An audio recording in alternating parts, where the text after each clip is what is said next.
입니다. 지난 일요일 국정원 태스크포스는 국정원 감찰실에서 작성한 댓글 수사 대책 내부 보고서를 확보했습니다. 이 내부의 보고서에 따르면 댓글 수사 대처에 박근혜 정권의 명운이 걸렸으며 진상이 드러나면 국정원이 존폐 위기에 내몰릴 것이라고 자체 분석하고 있습니다.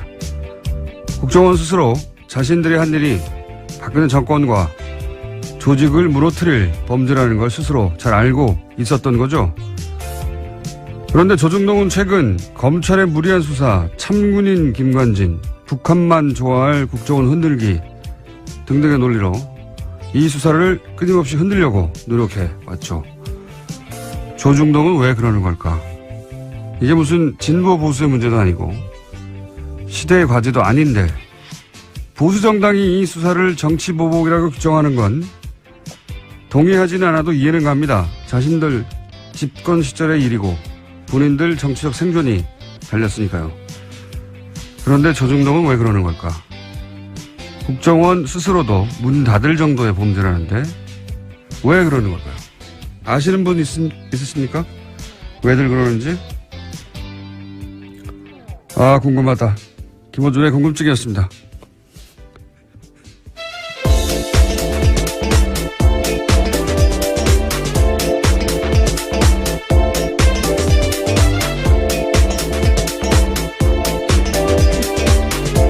시사인의 김은지입니다. 안 궁금하세요? 네, 궁금하다는 말씀이 너무 진심인 것 같아서요. 옆에서 네. 웃었습니다.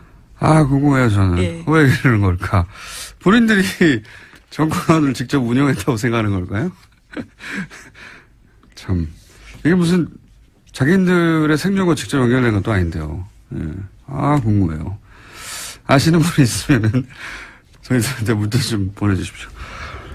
왜냐하면은 본인들도 생각해보면 어렵다고 하는 그 언론고시 통과하고, 우리나라의 제일 큰 매체사 아닙니까? 거기 들어가서 왜 그런 수준 낮은 주장을 뒷받침하기 위해서 자기 이름을 쓰는 건지. 예를 들어서 전직 국정원장 구속하면 김정은이 좋아한다. 굉장히 허접한 논리거든요. 참. 그 말을 듣고 누군가, 정말 그렇구나. 전직 국정원장들 구속하면 안 되겠구나. 말이 됩니까? 이해하고 싶은데 이해가 저는 안 돼가지고. 자, 전직 국정원장 구속 얘기 또 해볼까요? 네, 관련해서 계속해서 기사가 나오고 있는데요. 구속영장이 기각된 이병호 전 국정원장이 있습니다. 관련해서 법원의 영장실질심사에서 어떤 이야기가 있었는지가 좀 자세히 나오는데 채널A 보도에 따르면 이 전 원장은 국정원 특갈비 상납에 대해서 박근혜 전 대통령과 독대와 전화통화를 했다고 하면서요. 여기서 박근혜 전 대통령이 하던 대로 하세요라고 지시를 듣고 돈을 건넸다라고 주장하고 있다고 합니다. 그 법조인들은 이게 이제 실질심사에 맞춘 전략이었던 게 아니겠는가. 검찰 조사에서는 이런 말 안 하다가 실질심사하는 중에 이제 이런 말들을 쏟아낸 거거든요. 예. 일종의 폭탄 발언을 했다라고 해당 보도는 보도하고 있습니다. 폭탄 발언까지는 아니고 그냥 어쨌든 검찰 조사에서 했을 법한 이야기를 안 하고 있다가 실질심사에서 해서 그 명분으로 그 이유로 풀려난 게 아니겠는가 이런 분석도 있는데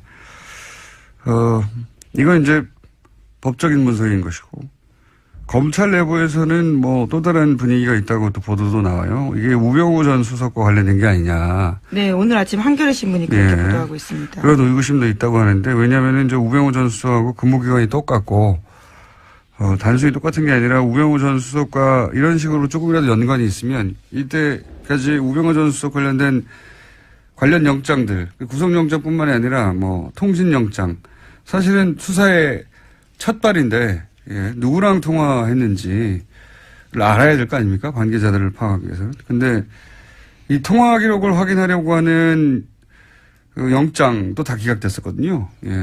우병우 전 수석은. 네, 뿐만 아니라 최근에는 우병우 전 수석의 처가인 삼남개발 압수수색을 하려고 했는데 이 압수수색 영장 또한 또 다시 기각됐다라고 합니다.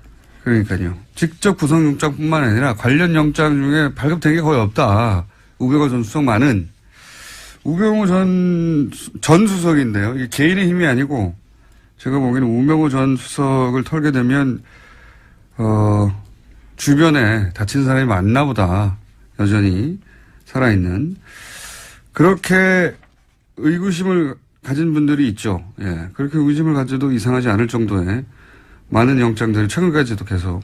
이 통신영장 같은 경우는 이제 우병호 전 수석이 관두고 나서 1년밖에 이제 보관 안 한다고 하잖아요. 관두고 나서 그 이후 통화 기록들을 다 확인할 수가 없죠. 네, 이미 10월 말이 지났기 때문에 관련된 통화 기록은 영구하게 볼 수 없다라는 게 검찰 관계자의 발언인데요. 네.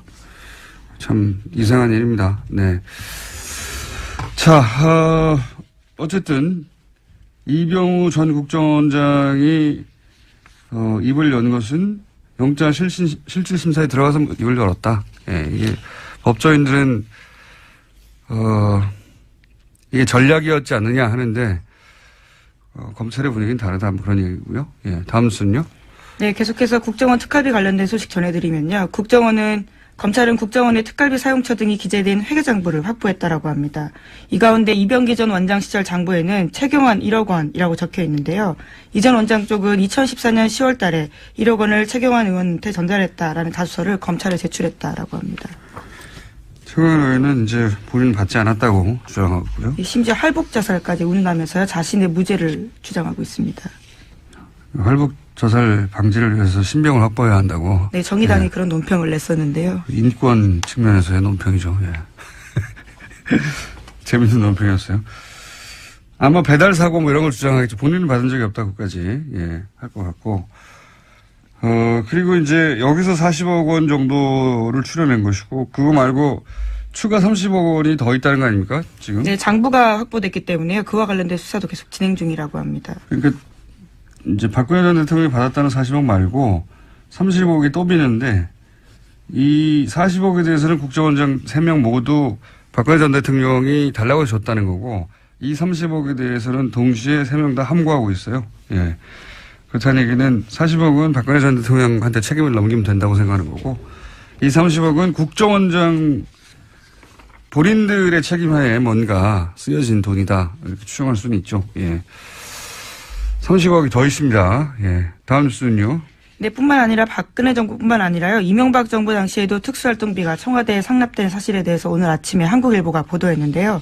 이명박 정부 시절 민간인 불법 사찰을 폭로했던 장진수 전 주무관의 또 다른 폭로입니다. 자신이 2009년 7월 달에 국무총리실 공직윤리지원관실에서 처음 출근했는데 이때 특수활동비를 청와대에 상납해달라라는 요청을 받았다라는 겁니다. 그래서 실제로 1년 동안 꼬박꼬박 상납했다라고 합니다.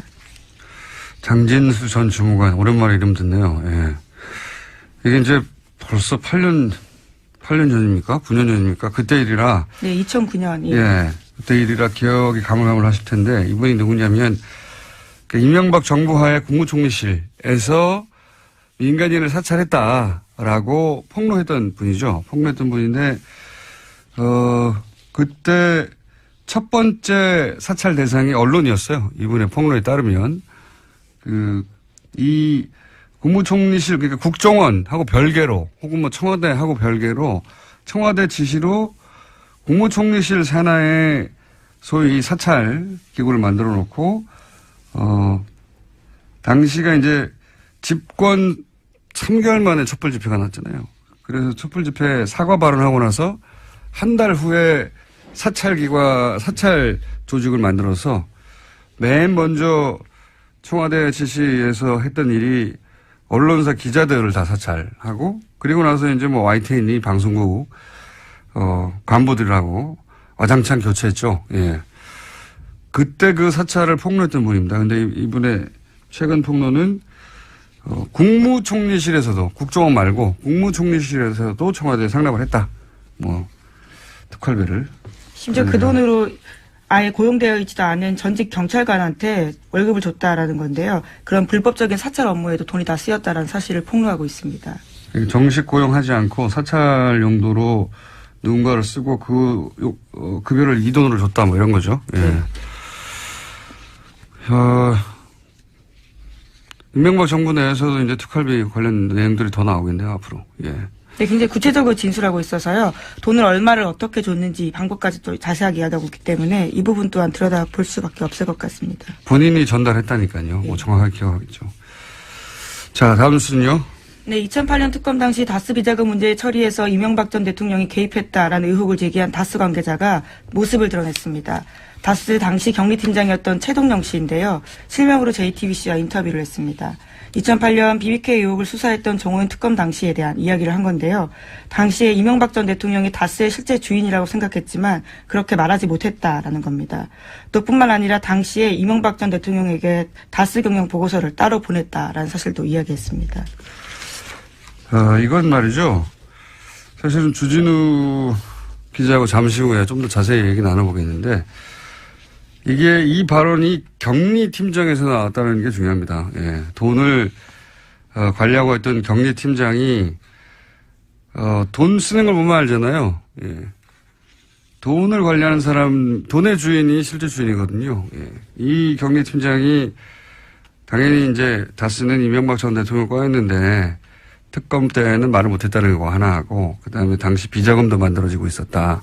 네, 손익에 짜맞춰서 해마다 비자금 의심되는 수십억 원 돈 사라졌다라면서요. 자기도 몰랐다라는 겁니다. 경리팀장인데도요. 그리고 또 한 가지는 이제 이명박 전 대통령에게 연말이면 다스 경영 보고서를 따로 올렸다. 이 얘기도 있고. 예.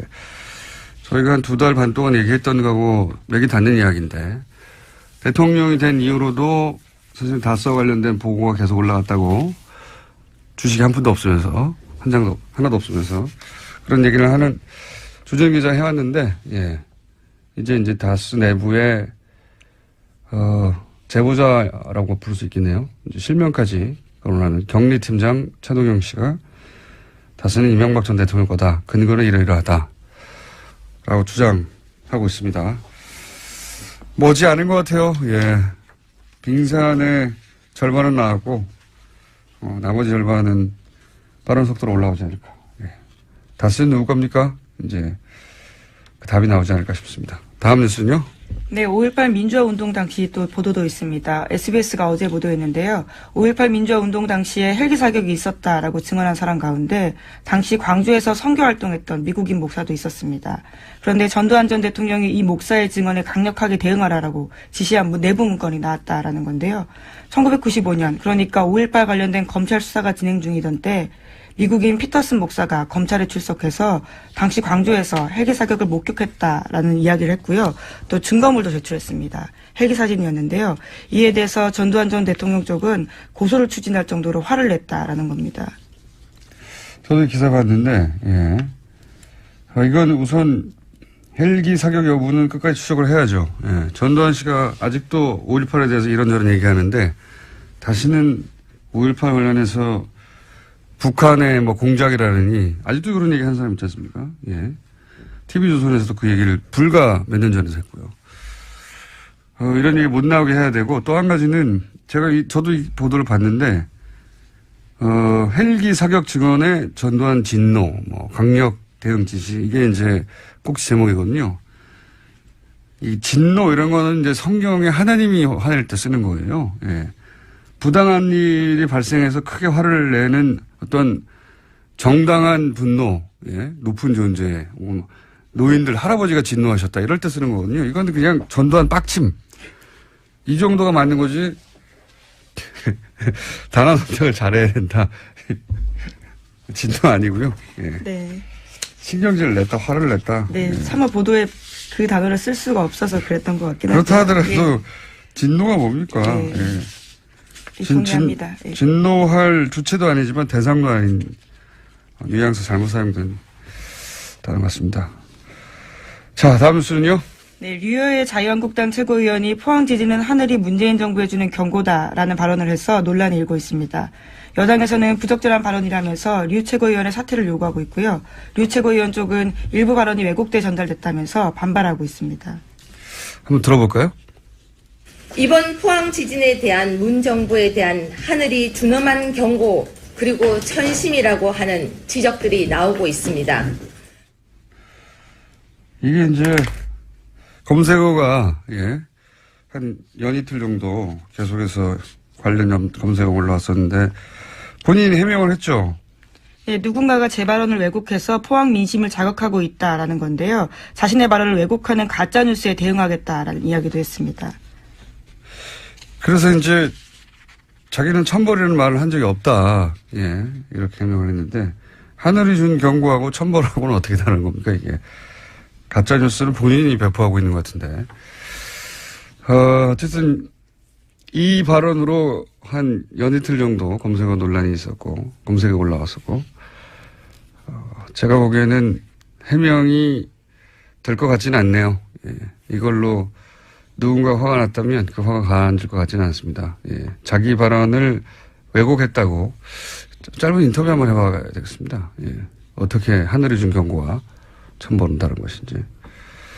그런 일이 있었습니다. 네, 다음 순요. 네, 계속해서 포항 이야기 좀 전해드리면요. 포항에서도 계속 여진 일어나고 있습니다. 오늘 오전 6시 5분쯤에도 경북 포항에서 규모 3.6 지진이 발생했는데요. 지금까지 여진이 총 58차례, 그러니까 58차례 일어났다라고 합니다. 그러니까 그 수능 연기 안 했으면 큰일 날 뻔했어요. 예. 근데 또 문제는 일주일 후에도 또 여진이 있는 게 아닌가. 여진이 있을 수도 있죠. 그건 뭐 사람이 예상할 수 없는 일이라. 근데 좀 다른 것은 그럴 수도 있다는 마음을 먹고 그런 예상을 하고 들어가는 것과는 완전히 다르니까요. 여진이 계속 있다고 합니다. 아직도. 자, 다음 뉴스는요. 네, 국민의당 정동영 의원이 당내 반안철수 조직인 가칭 평화개혁연대를 만들겠다고 했습니다. 내일 바른정당과의 통합을 논의하는 당내 워크숍에서 의원들에게 창립 서명을 받아서 공식 출범시키겠다라는 계획인데요. 천정배 의원이 거기에 동참을 하기로 했습니다. 하지만 안철수 대표는 바른정당과 통합 의지를 분명히 하면서요. 안철수 대표와 호남 중진들 사이에 정면 충돌이 일어날 것으로 보입니다. 지난주간에 잠깐 얘기했지만 안철수 대표 쪽 그림은 이런 거죠. 호남계가 이렇게 반발하는 거를 오히려 저는 반길 거라고 보는 것이 예. 이것이 탈호남의 찬스라고 보는 것이고요. 제가 해석하기에는 바른정당이 반토막 난 것도 흡수에 도움이 된다고 볼 것이고 예. 찬스라고 보는 거죠. 그러면서 이제 영호남, 화합 이런 레토릭, 수사도 사용 가능하고 그러면서 이제 중도 보수를 천명하고 자유한국당 지방선거 이후에 자유한국당이 성과를 못 내면 이탈자가 생길 테니까 중도 보수의 적자가 되겠다. 뭐 이런 그림인 것 같고 유승민 대표도 국민의당과 먼저 합치고 호남계 밀어내고 지방선거 이후에 자유한국당 이탈하면 자신은 새로운 합리적 보수의 적자 뭐 이런 그림인 것 같고요. 비슷한데 차이가 있다면 안철수 대표는 바른정당을 탈호남 중도 보수로 변신하는 도구로 쓰겠다는 거죠. 유승민 대표는 국민의당을 거꾸로 탈영남 합리적 보수로 변신하는 도구로 쓰려는 거고 이게 뜻대로 되겠느냐. 호남계는 만만한가. 홍준표 대표는 가만히 있나. 홍준표 대표도 그림이 있거든요. 제가 보기엔 지방선거 때 시도지사 6석 2석 당선시키고 나서 본인이 보수를 살려낸 적자. 예, 이렇게 보수를 살려낸 사람. 그래서 대표 사퇴하고 대권 준비하겠죠. 예. 다들 계산이 다 있어요. 예. 민주당은 또 가만히 있겠습니까? 지지율도 거의 50% 육박하는데. 그런 그림들이 열심히 그려지고 있다. 그런 그림이 그림대로 되는 꼴은 못 봤어요, 제가. 못 봤는데, 어쨌든, 살아야 하니까 각자, 열심히 그림을 그리고 있는 중입니다. 다음 뉴스는요, 하나, 둘 정도 할 수 있을 것 같습니다. 네, 대법원에서 세월호 참사 당일 진도 해상교통관제센터 CCTV 영상을 삭제한 센터장에 대한 정직 3개월 징계 처분이 적절하다라고 밝혔습니다. 센터장이던 김모 씨가 제기한 정직 취소 소송 상고심에서 김 씨가 승소한 원심을 파기하고 김 씨 패소 취지로 사건을 광주고법에 돌려보냈는데요. 김 씨는 세월호 참사 직후에 국회가 사고 당일에 CCTV 자료를 제출하라고 요구하자 영상 원본을 삭제했습니다. 거기에는 일부 관제 요원들이 자거나 놀고 있는 장면들이 담겨 있었기 때문입니다.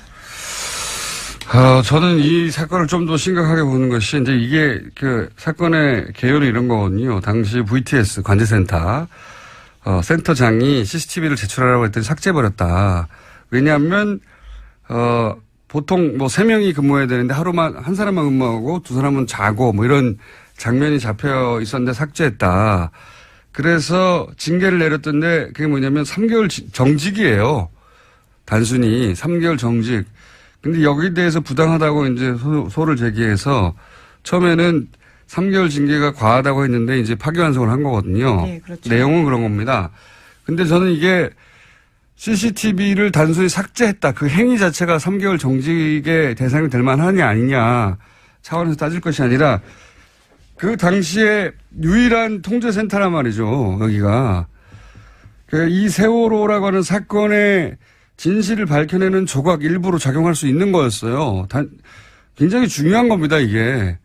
자신들의 근무 태만을 숨기려고 한 걸로 한정했는데 그렇지 않을 수도 있어요. 왜냐하면 당시 이제 관제센터 세월호하고 주고받았던 그 무선 교신 기록 이게 나중에 편집됐다는 게 언론을 통해서 여러 차례 지적됐지 않습니까? 만약에 CCTV하고 맞춰본다면 뭐가 소위 삭제됐는지 확인할 수도 있을 수 있고요. 그리고 그때 AIS도 사라졌다고 정부에서는 발표했거든요. 근데 그 화면에 뜨는지 아닌지 확인해 볼 수도 있단 말이에요. CCTV를 확대해서. 그러니까 이 CCTV의 삭제는 사실은 세월호와 관련된 진실을 밝혀내는데 중요한 정보가 될 수도 있었던 화상정보 일부를 유일하게 존재하는 당일날 그걸 삭제한 거예요. 네, 당시 검찰이 김 씨를 또 공영전자 기록 손상 등의 혐의로 기소한 바가 있는데요. 대법원에서는 이 혐의에 대해서 무죄가 난 바가 있습니다. 이 CCTV 영상을 삭제했다는 게 단순히 근무 태만을 숨기려고 했다라고 축소해서 볼 일이 아니라고 저는 보는데 여하간 지금 벌어지고 있는 재판은 그렇습니다. 정직 3개월. 그 CCTV를 삭제는 굉장히 큰 제목 같잖아요. 세월호와 관련돼서. 진실 일부를 파악할 수도 있을지도 몰랐을 CCTV를 삭제했다고 하는 건데 지금 다투고 있는 건 그 삭제한 당사자 징계 여부입니다. 예, 징계 3개월 여부를 다투고 있습니다. 이렇게 끝날 일이 아니라고 봅니다, 저는. 자, 트럼프는 어떻게 돼가가요? 미국의 핵무기 최고사령관이 트럼프 대통령의 핵공격 지시가 위법적이면 거부하겠다라는 사실을 밝혔는데요. 최근에 미국 내에서 트럼프 대통령의 핵전쟁 개시 권한에 제동을 걸어야 한다라는 의회의 움직임이 있는 상황에서 나온 발언이라서 주목되고 있습니다. 그러니까요. 예, 저희가 지속해서 조금씩 전해드리지만 트럼프 대통령이 미국 내에서 특히 정치권에서 대우를 못 받습니다. 요즘. 대우를 못 받을 뿐만 아니라 대통령 권한 자체를 제약해야 한다는 청문회가 있었습니다. 네, 말만 하는 게 아니라 실제 청문회도 있고 그렇습니다. 상황이 그렇다. 트럼프 뉴스는 재미있는 뉴스이기 때문에 저희가 계속 관련 뉴스가 나오면 전해드리겠습니다. 여기까지 하겠습니다. 시사인의 김은지였습니다. 감사합니다. 잠시 쉬었던 다스는 누구 겁니까 프로젝트 시사인의 주준우 기자. 안녕하십니까. 이제는 뭐 일주일에 2번씩 나오는 안원구 전 대구지방국세청장님 나오셨습니다. 예, 안녕하십니까. 네. 요즘 JTBC가 자꾸 특종을 빵빵 터뜨리고 있어요. 네. 특종인데 사실 저희가 2달 전쯤에 했던 이야기, 실명을 밝히지 않고 했던 이야기를 이제 JTBC는 실명으로 그렇습니다. 예를 들어서 다스 전 경리팀장 최동영 팀장 실명 인터뷰가 나왔어요. 여기 보면은 그때 저희가 했던 얘기하고 맥이 닿는 이야기, 대통령 이후로도 연말에 경영보고서를 따로 이명박 전 대통령이 보고했다. 이런 얘기를 했거든요. 안가에서 했다. 네. 근데 어디서 했다는 얘기는 이 JTBC 보도에는 없었는데 이거 안가에서 했다는 거잖아요, 이게. 네, 저희가 안가에서. 네. 이분이 그분입니다. 네, 네. 그렇습니다. 저희는 이름을 안 밝혔는데 여기는 이름을 밝혀버려가지고. 네. 여기는 신비성이 확 올라가고. 아니, 그게 아니라 김어준이 해서 그렇죠. 그것도 있고, 2달 전에는 실명을 밝힐 수 없는 상황이었거든요. 아니, 밝힐 수도 있었는데요.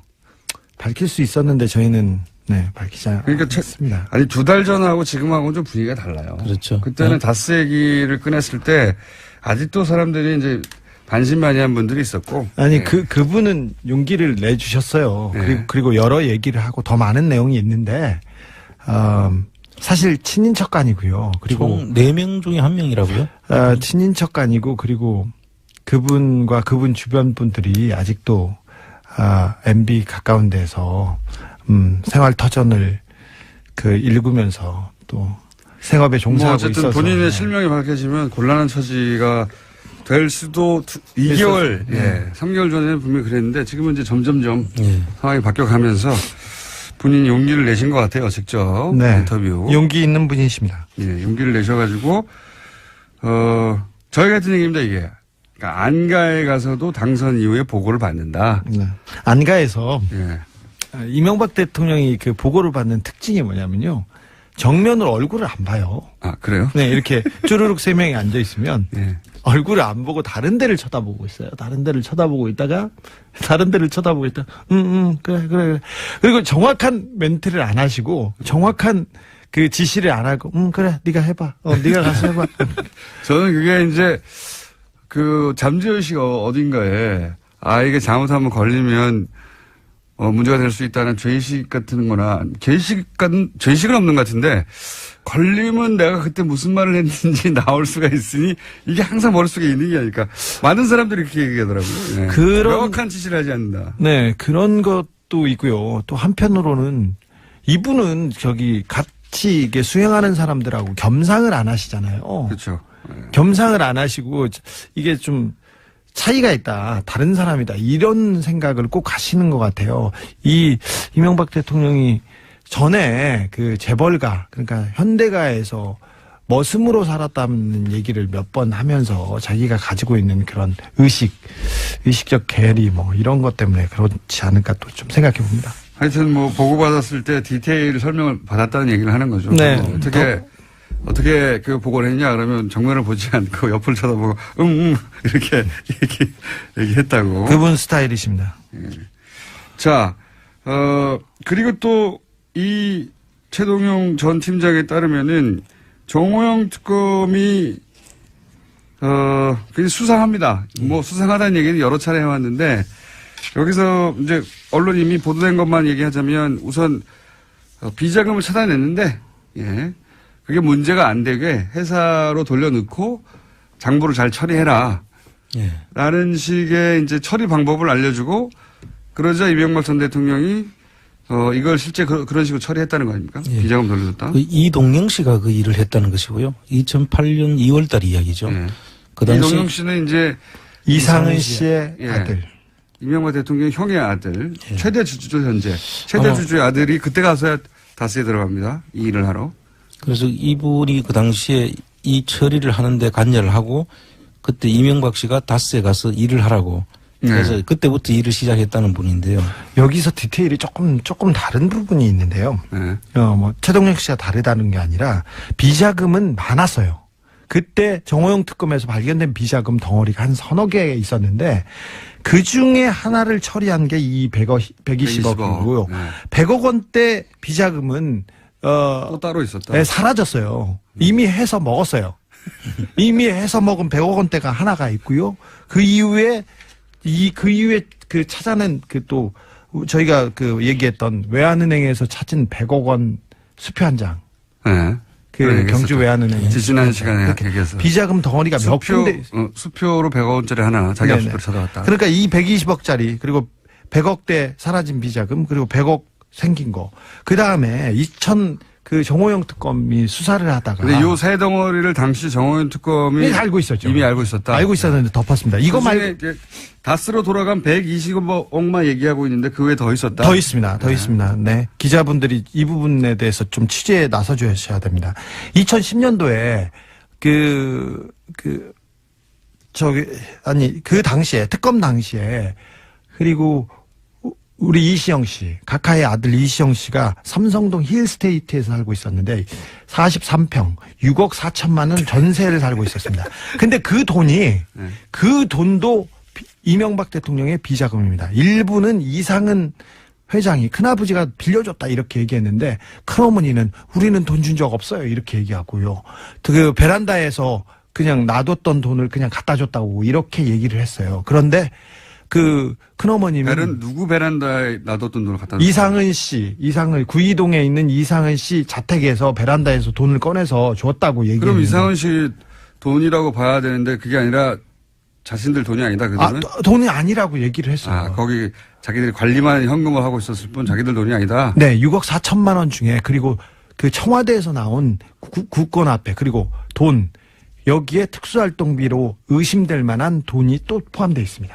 그때 내곡동 사저에도 그런 지금 스토리가 지금 있는데. 내곡동 사저를 그 내곡동 사저를 이시영 주저는 씨가 천천히 좀 말해. 천천히 죄송합니다. 말 더듬지 말고. 너무 많아서요. 비자금 덩어리가 너무 많아서 지금. 아니 빨리 말하는 건 좋은데 네. 빨리 말하면 더듬거든요. 죄송해요. 더듬이에요. 근데 자, 그리고 내곡동 땅 기억하시죠? 잠깐만 정리하고. 자, 당시 힐스테이트 네.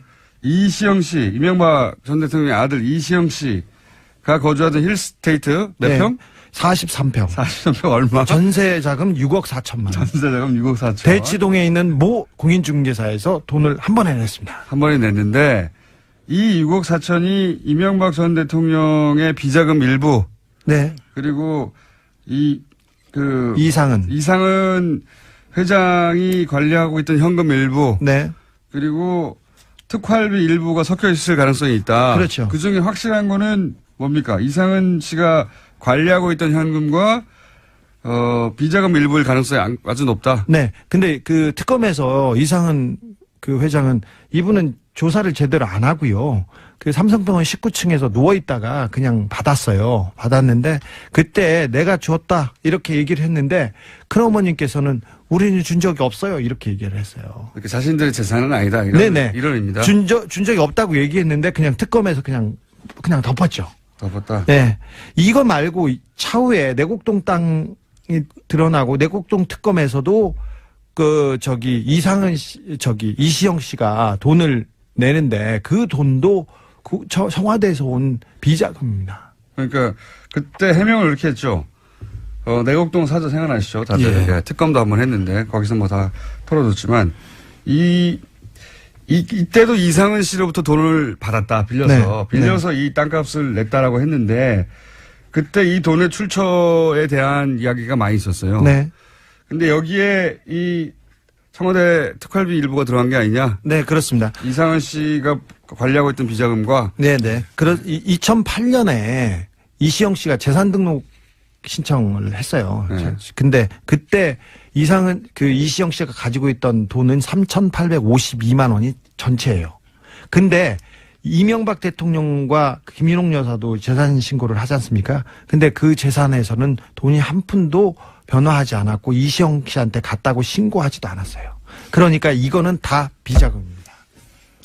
그래서 이상은 씨한테 빌렸다고 한 거 아니에요? 그때 그랬습니다. 설명을. 네. 그런데 정호영 특검이나 그 특검에서는 그 내역을 다 쳐다봤겠죠. 그런데 이 비자금 덩어리가 지금 벌써 나온 비자금 덩어리가 세계회와 힐스테이트 여기에서도 두 덩어리 정도 다른 데서 돈이 왔기 때문에 몇 덩어리가 보이는데 이거에 대해서는 특검은 전혀 그 문제 제기하지 않고 덮었죠. 당시 정호연 특검은 지금은 그때 소위 출처가 밝혀지지 않은 비자금에 관한 얘기를 하고 있는 거고요. 예. 네. 이제 주진우 기자의 이야기는 지금 계속 거론되는 120억 말고 덩어리가 큰 게 2개 더 있었다. 네. 그리고 그 외에도 이시영 씨, 이명박 대통령의 아들이 구입이 아니라 살기 위해서 전세금을 지출한다든가 혹은 뭐 내곡동 땅 사저를 구입한다든가 할 때 사용됐던 돈들도 비자금 플러스 특활비의 가능성도 있다. 이런 얘기고요. 그 얘기도 그 외에 특검이 또 털어준 게 있잖아요. 좀 많습니다. 지금 그 당시에 2008년 2월 달인데요.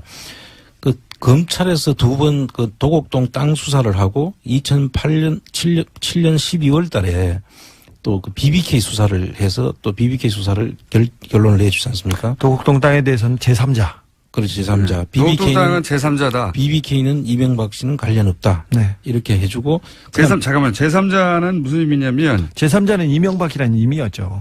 그런데 원래 도곡동 땅은 이상은 씨와 김재정 씨. 그러니까 처남과 형의 땅이라고 주장하고 있었거든요. 예, 등기부상이 그래 돼 있어요. 예, 그런데 이상은 씨께 아니고 검찰이 처음 수사 발표할 때는 제3자다. 네. 그러니까 주장과 다르게 형께 아니다.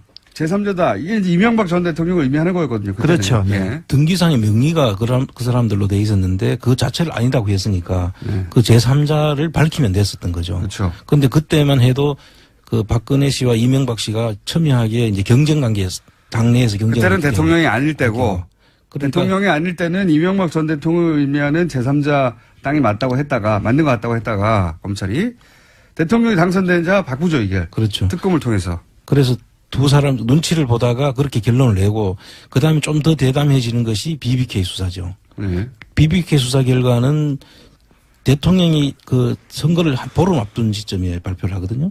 그 보름 앞선 시점에 이명박 대통령이 당선될 것으로 거의 다 예측이 됐던 상황이기 때문에 지지율 극차 컸으니까요. 예, 이미 서류라든지 이런 것들이 검찰에서 다 발견하고도 이미 BBK는 이명박 씨와 관련이 없다라고 결론을 내주는 게 BBK 수사 결과입니다. 그때 이제 무슨 발표들을 했냐면 뭐 검찰 혹은 특검이 처음에는 제3자라고 했다가 나중에 도곡동땅은 이명박 전 대통령 땅이 아니다.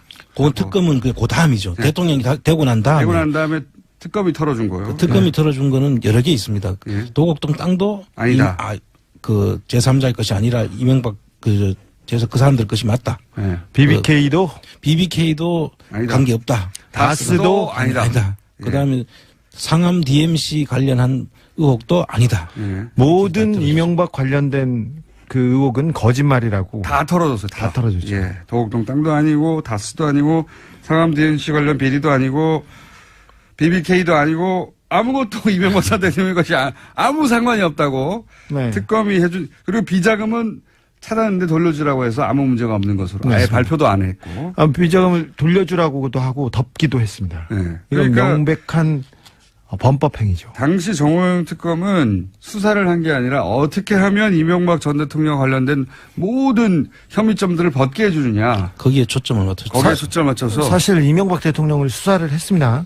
했는데 꼬리곰탕만 먹고 끝냈었는데 한 2시간 정도 만나서 그 조사를 했다고 하는데 그 시간 밥 먹었다고 하는데 사실 검찰청이나 경찰청에 가가지고 조사받은 사람들은 알아요. 앞에다 성명, 주소, 이름, 그리고 뭐 얼마나 버냐 이런 거, 종교 이런 거 물어보지 않습니까? 그러면 1시간이 지나가요. 맨날 아니, 일단 밥 먹는데 1시간 하고요. 밥을 먹었다면 네. 밥 먹으면서 얘기하면서 1시간. 밥 먹고 나서 조사를 했다고 치죠. 앞에 신상명세 적고 그럼 끝나는 겁니다. 시간은. 근데 1시간 40분이니까 조서를 다 가지고 가서 이렇게 하겠습니다. 대충 이런 식이었을 거예요. 그때 그 조사에 나갔던 이상인 특검보는 이분이 이명박과 이상은을 직접 조사한 분이신데요. 이분이 그 특검 끝나자마자 영포빌딩, 서초동 영포빌딩에 공짜로 입주하잖아요. 공짜로는 모르겠습니다만 바로 입주해가지고 이명박 대통령 일을 본 것으로, 그리고 이명박 대통령과 관련된 재판도 있었으니까 그런 걸 도왔다는 의혹이 있어요. 자, 그래서 이제 저희는 그런 의혹들, BBK 얘기도 쭉 해왔고, 그리고 다스 누구나 얘기도 쭉 해왔는데, 이런 얘기를 하면서 최근에 알게 된 사실은, 이 다스의 소유권, 이거 복잡하고 계속 주목하고 있으니까, 소유권을 이시영 씨 아들에게 넘겨주려고 하고 있는 게 아닌가 하는 정황들이 막 곳곳에서 나오고 있잖아요, 요즘. 예. 근데 이명박 전 대통령 해외 계좌를 추적하다가 해외에서도 이 다스 소유권을 넘기려고 하는 정황 일부를 네. 주진우 기자가 포착을 합니다. 미국 수사기관에서 다스와 관련된 수상한 돈 흐름을 포착해서 정식적으로 수사에 나섰습니다. 지난번에 저희가 말씀드렸었는데 이게 뭐냐면요.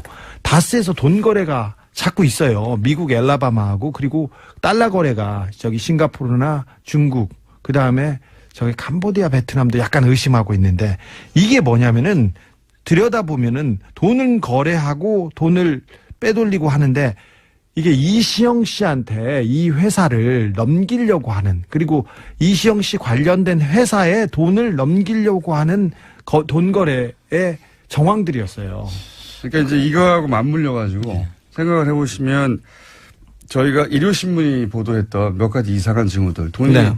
뭐 1,000억대가 뜬금없이 어떤 회사에 들어갔는데 나중에 장부 잘못이라고 예. 고친다든가. 1,000억대가 장부 잘못으로 갑자기 가요. 1,485억이나 되는 돈. 네. 아주 숫자는 정확하게. 저는 1,000억대라고 하면 얼마라고요? 1,485억이죠. 1,485억의 돈이 뜬금없이 어떤 회사로 계열사, 조그만 회사에 들어갔는데 그래서 그걸 누가 차단했어요. 일요신문 기자 한 분이. 차단했더니 그분 이름을 제가 앞으로는 얘기해야 되겠네요. 좀 기억이 안 나는데. 강석현 씨죠. 강현석 씨. 광현석 씨. 예. 저기 찾아볼게요. 일요신문 기자가 우연히 그걸 찾아냅니다. 그래서 우연히 찾아냈더니 그 회사에서 아니야 이건 장부를 잘못 기재한 거야 하고 고칩니다. 1,000억대인데 네. 1,000억대를 장부를 1,000억 정도는 그럴 수 있죠. 이명박 각하를 지금 어떻게 보시고 그러세요? 호연직이. 그런데 그래서 이거 이상하다라고 이제 처음에 발견했을 때는 하는데 이게 이제 해외 계좌 추적하고 맞물려 생각해 보면 주진우 기자가 이제 그 해외에 갔다 와서 그 미국의 수사기관으로부터 입수한 정보는 이게 여러 가지 돈 흐름이 해외에서 있는데 이걸 이시영 씨에게 이 돈을 주려고 하는 그래서 뭐 세탁하거나 하는 그런 흐름으로 보고 있는 거예요. 네네네. 회사를 건네려고. 다음에 이건 그런. 전반적으로 한번 다시 정리를 한번 해야 되는데요. 네. 지금 그 자금들이 흘러가는 과정들을 보면 주로 대기업들이 해외에 돈을 투자를 하고 투자 실패를 하고 거기서 검은머리 외국인이나 이쪽에서 그 지정한 사람의 명의로 회사가 넘어가는 경우가 있고요. 네. 또 이 케이스는 제가 볼 때는 다스하고 알리바마에 있는 다스하고 이쪽 자회사가 알리바바. 예. 그쪽에서 알라바마. 엘라바마. 알리바바. 그 회사하고 거래해서 소위 이전 가격 조작이라는 그런 방법이 있습니다. 가격을 정상 가격보다 높여서 그렇죠. 그쪽에 사주는 방법이죠. 네. 그래서 그 돈 차익이 남잖아요. 차익이 남는 것을 이제 비자금으로 빼는 그런 네. 수법인데요. 아마 그런 자금들이 있고 지금 승계 자각 관련해서는 아마 지금 대한민국에서 벌어진 모든 수법들이 여기에 총동원되어 있다는 것이 제가 지금 파악하고 있는 그러니까 이제 상황인데. 예를 들어서 삼성 에버랜드 같은 경우에는 자식에게 현금 한 번 주고 그 돈으로 이제 전환사채 등등의 방법으로 돈을 불려서 몇 조를 만들어서 회사를 먹는 거 아닙니까? 그렇죠. 그런데 그 이후로 이게 문제가 되니까 재벌들이 뭐 재단을 설립해서 넘겨주고. 재단에 주식을 기부한 다음에 잘 생각해보세요. 청계재단하고 비슷해요. 모든 게 예. 맞습니다. 이명박 각하께서는 모든 걸 하셨어요. 그러니까 할 수 있는 모든 방법을 네. 동원했다는 게 재단을 설립해서 주식을 기부한 후에 그 재단 소유권만 나중에 자녀한테 준다든가. 네. 그러면 재단을 통해서 이제 주식을 가지는 거죠. 또 이 청계재단도 처음에는 이런 의도가 아니었을까 의심을 하는 거고요. 그리고 또 하나는 지금 계속 조금씩 밝혀지고 있는 회사 하나를 정해가지고 지금 이제 회사 하나 SM이라는 회사가 정해졌죠. 네. 아들이 그 회사를 소유하게 한 다음에 그 회사한테 계속 일감도 몰아주고 일도 다 주면 됩니다. 그걸로. 그렇죠. 인수합병 해가지고 계속 아들의 조그만 회사를 계속 키우는 거죠. 네. 그런 다음에 이 회사가 나중에 본사를 먹는 거죠. 그렇죠. 그리고 미국, 중국, 인도, 체코 해외 법인이 있는데 해외 법인의 덩치를 계속 키우고 있습니다. 근데 그 해외 법인의 주인이 하나씩 둘씩 이시영 씨한테 넘어가고 있습니다. 그러니까요. 지금 다스를 하도 들여다보고 있으니까 어떻게 넘겨줄 것인지 지금 이 부분은 고민하다가 전반적인 정리를 한번 다시 해서 우리 국민들이 쉽게 알 수 있도록 제가 한번 정리를 해드리겠습니다. 금요일날까지 정리하시겠습니까? 네. 다스가 넘어가고 있다. 이겁니다, 현재. 안명구 청장 주진우 기자였습니다. 끝났어요?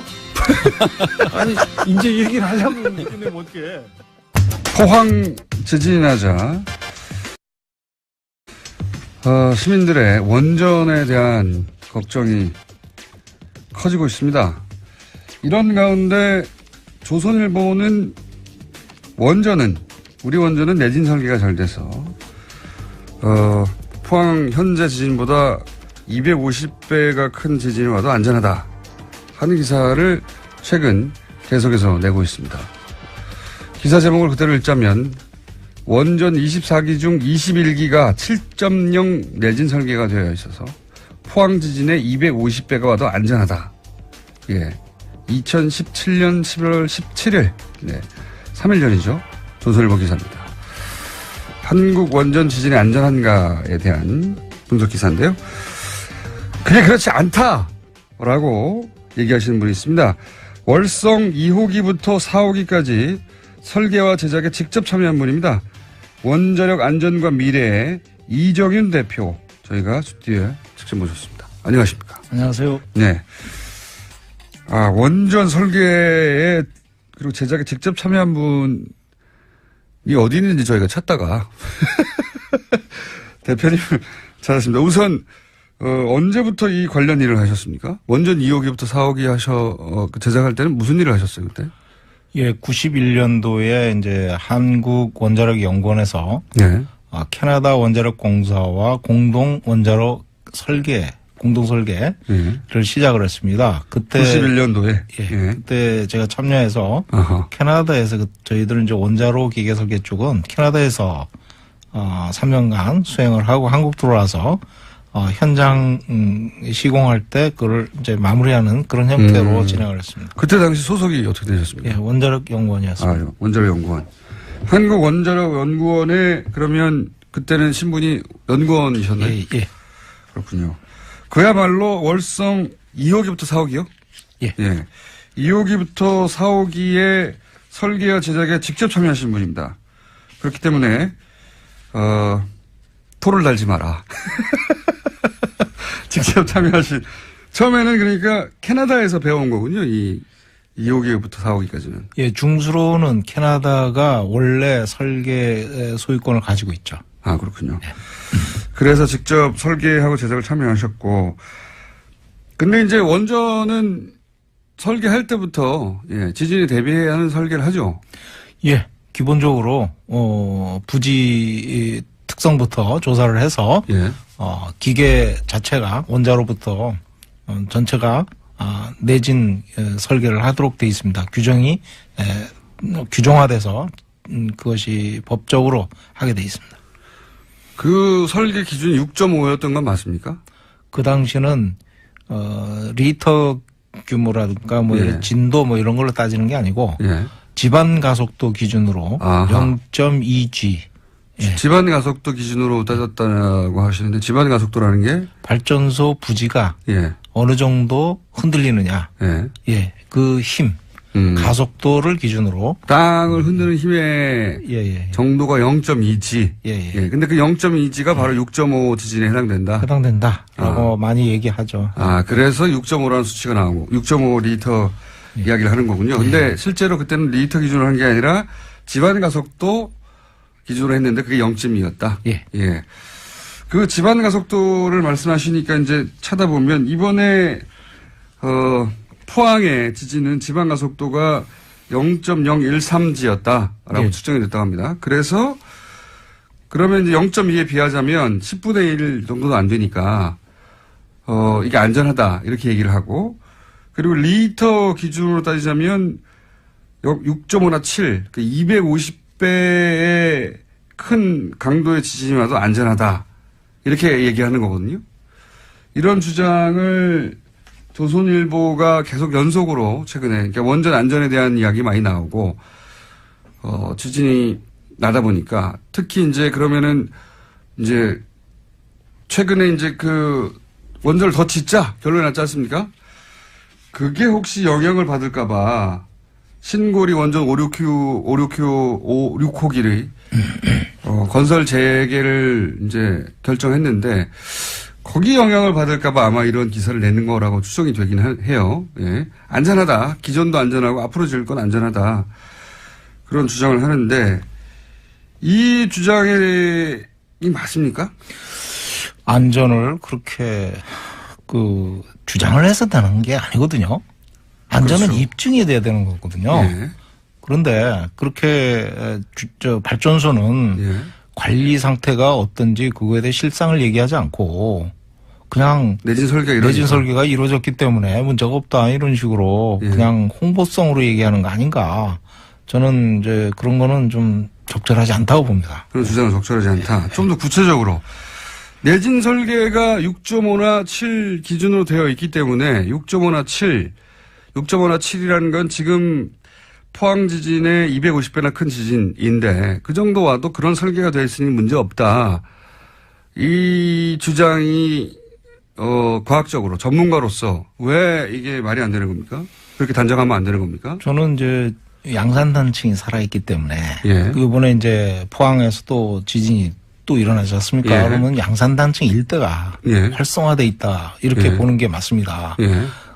그러면 지진이 양산단층 일대에서 어디서든지 발생할 수 있다는 거예요. 지금은 포항이라는 먼 지역에서 한 40km 떨어진 곳에서 떨어져서 발생됐기 때문에 발전소에 10분의 1 설계 기준의 20분의 1 정도의 약한 영향을 줬을 뿐이지 운에 따라서는 발전소 근처에서 터질 수도 있는 거고. 그렇죠. 그렇지 않습니까? 그렇게 되면, 언제든지 위협을 가할 수 있는 그런, 양산단층이 바로 옆에 지나가고 있기 때문에, 네. 만반의 준비를 해야지. 무조건 안전하다 이렇게 얘기할 사항은 아니라고 봅니다. 그러면 지금 뭐 지진의 강도가 뭐 5.0이다, 6.5에 한참 못 미친다, 5.3이다 이렇게 하는 건 중요한 건 그 지진의 리히터 수치가 아니라 지방 가속도로 어느 정도로 영향을 주느냐에 결정이 됩니다. 그런데 그거는 진원이 그럼 원전이 얼마나 가까이 있느냐에 영향을 받는다. 그렇죠. 그리고 그것과 네.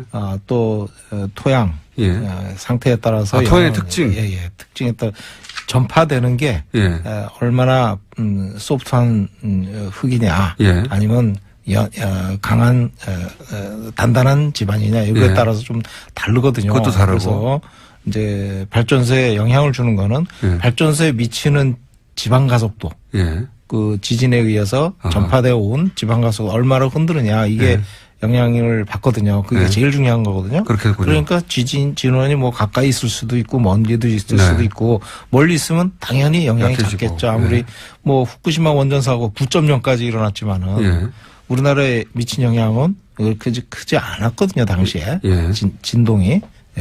그러니까 리히터 기준으로 자꾸 얘기하는데 이렇게 얘기하면 안 되고 좀 착시를 익히고 중요한 것은 지진이 일어나서 얼마의 가속도로 땅이 흔들리냐가 중요한데 그게 0.2 기준으로 돼 있는데 이것은 지진이 원전에서 얼마나 가까이서 벌어졌느냐 그리고 그 집안의 특징이 어떠느냐 이런 걸 따져야 되는데 이거는 리히터 기준만 가지고는 측정할 수 없는 거다. 그건 단지 이제 지진이 얼마나 크게 왔다.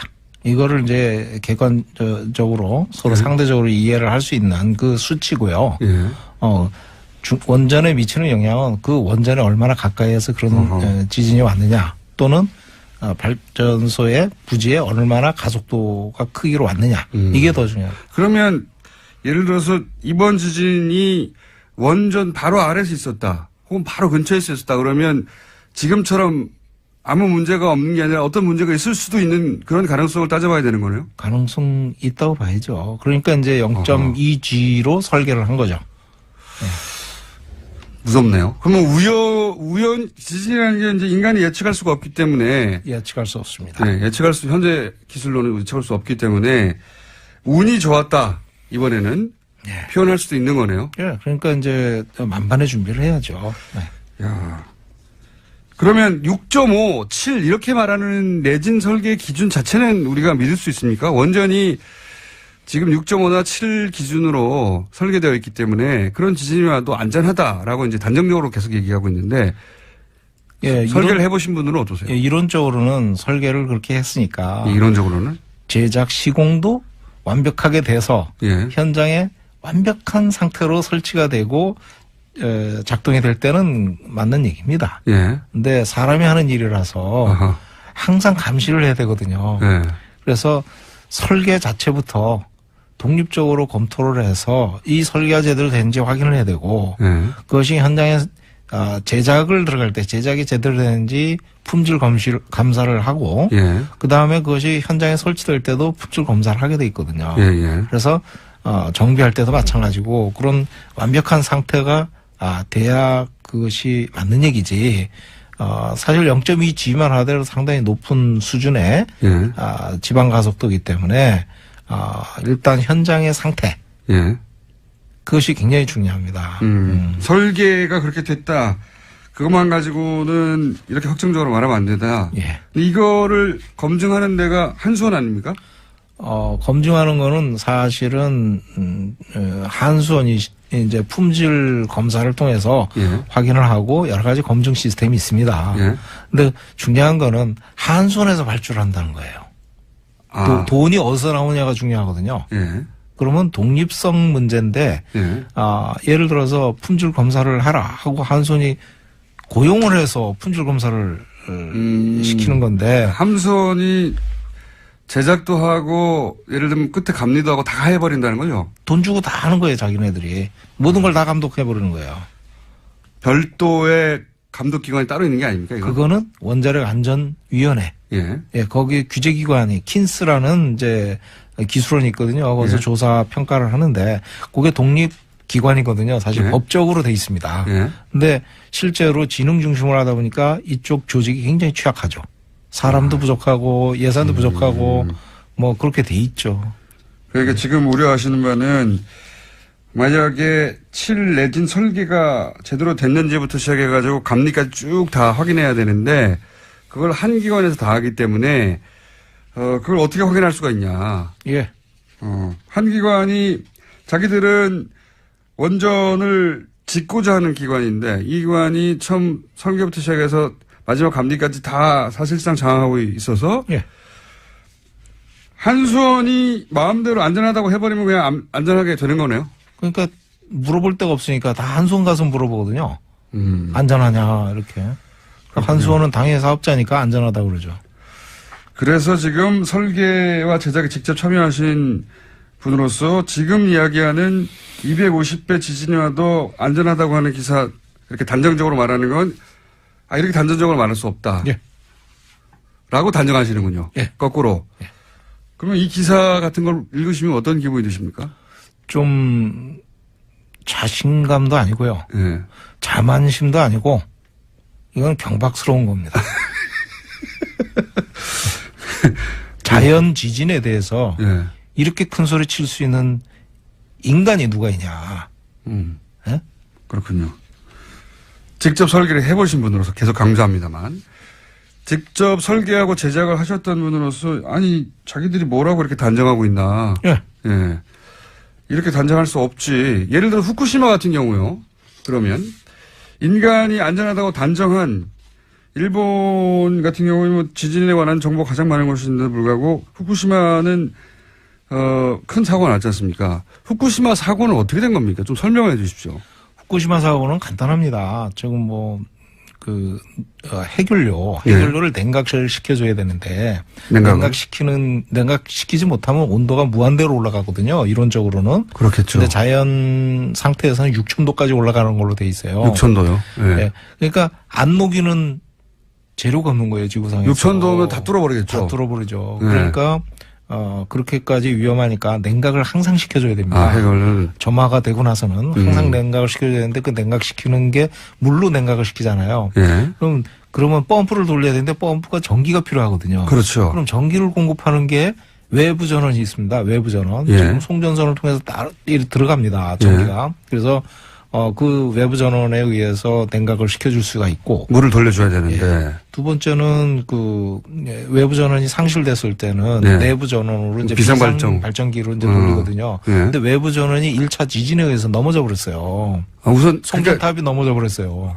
지진이 나서. 예. 그 원전이 뽀개진 게 아니라 송전탑이 넘어간 거군요. 그냥 1차적으로. 예, 송전탑이 넘어가서 전기가 안 들어왔다. 전기가 안 들어간 거예요. 전기가 안 들어가니까 시킬 수가 없어서. 그러니까 비상 발전을 해야 되잖아요. 그렇죠. 그걸 하고 있었는데 쓰나미가 와서 침수를 시켜버려요. 그러니까 냉각 기능이 안 된 거죠. 저는 자세히는 모르고 어떻게 생각했냐면 쓰나미 와가지고 건물을 무너뜨려가지고 이게 이제 뭐 껍데기가 뽀개졌다든가 뭐 그렇게 유출됐나 보다 했는데 그게 아니라 그냥 전기가 안 들어온 거군요. 예. 그리고 또 한 가지는 지진이 왔을 때 9.0 지진이 왔을 때 발전소 설비들이 어떤 malfunction이라는데 이제 이상 기능을 수행하고 또는 배관이 터지거나 뭐 이런 내용이 있었는지는 밝혀지지 않았습니다. 조사가 안 된 것 같아요. 무슨 얘기냐면 화재 진압하고 사고 난 거를 수습하느라고 급급했지. 지진이 왔을 때 설비들이 잘 돌아갔다 이렇게 얘기를 하거든요. 사실 진짜 잘 돌아가는지 확인이 안 되는 거예요. 그건 확인 안 됐다. 근데 확인이 된 것은 한마디로 말해서 전기 공급이 안 돼서. 그렇죠. 지금 확인할 수 있는 거는 전기 공급이 안 됐다. 지진 때문에. 아하. 이게 사실 생각보다 지금 내진 설계라는 게 건물 자체가 버틴다 이것만 생각하고 있었는데 그게 아니라 전기 공급선이 끊어지면 그것도 사고 나는 거군요. 예. 이번 사건이 그겁니다. 후쿠시마 사건의 핵심은 냉각을 시키는 전기가 끊어져서 이렇게 되는. 아니 그거는 그보다 더 낮은 지진으로 일어날 수 있는 거 아닙니까? 재수가 없으면 말씀하셨듯이. 말씀 그렇게 하시면 뭐 그럴 수도 있는 겁니다.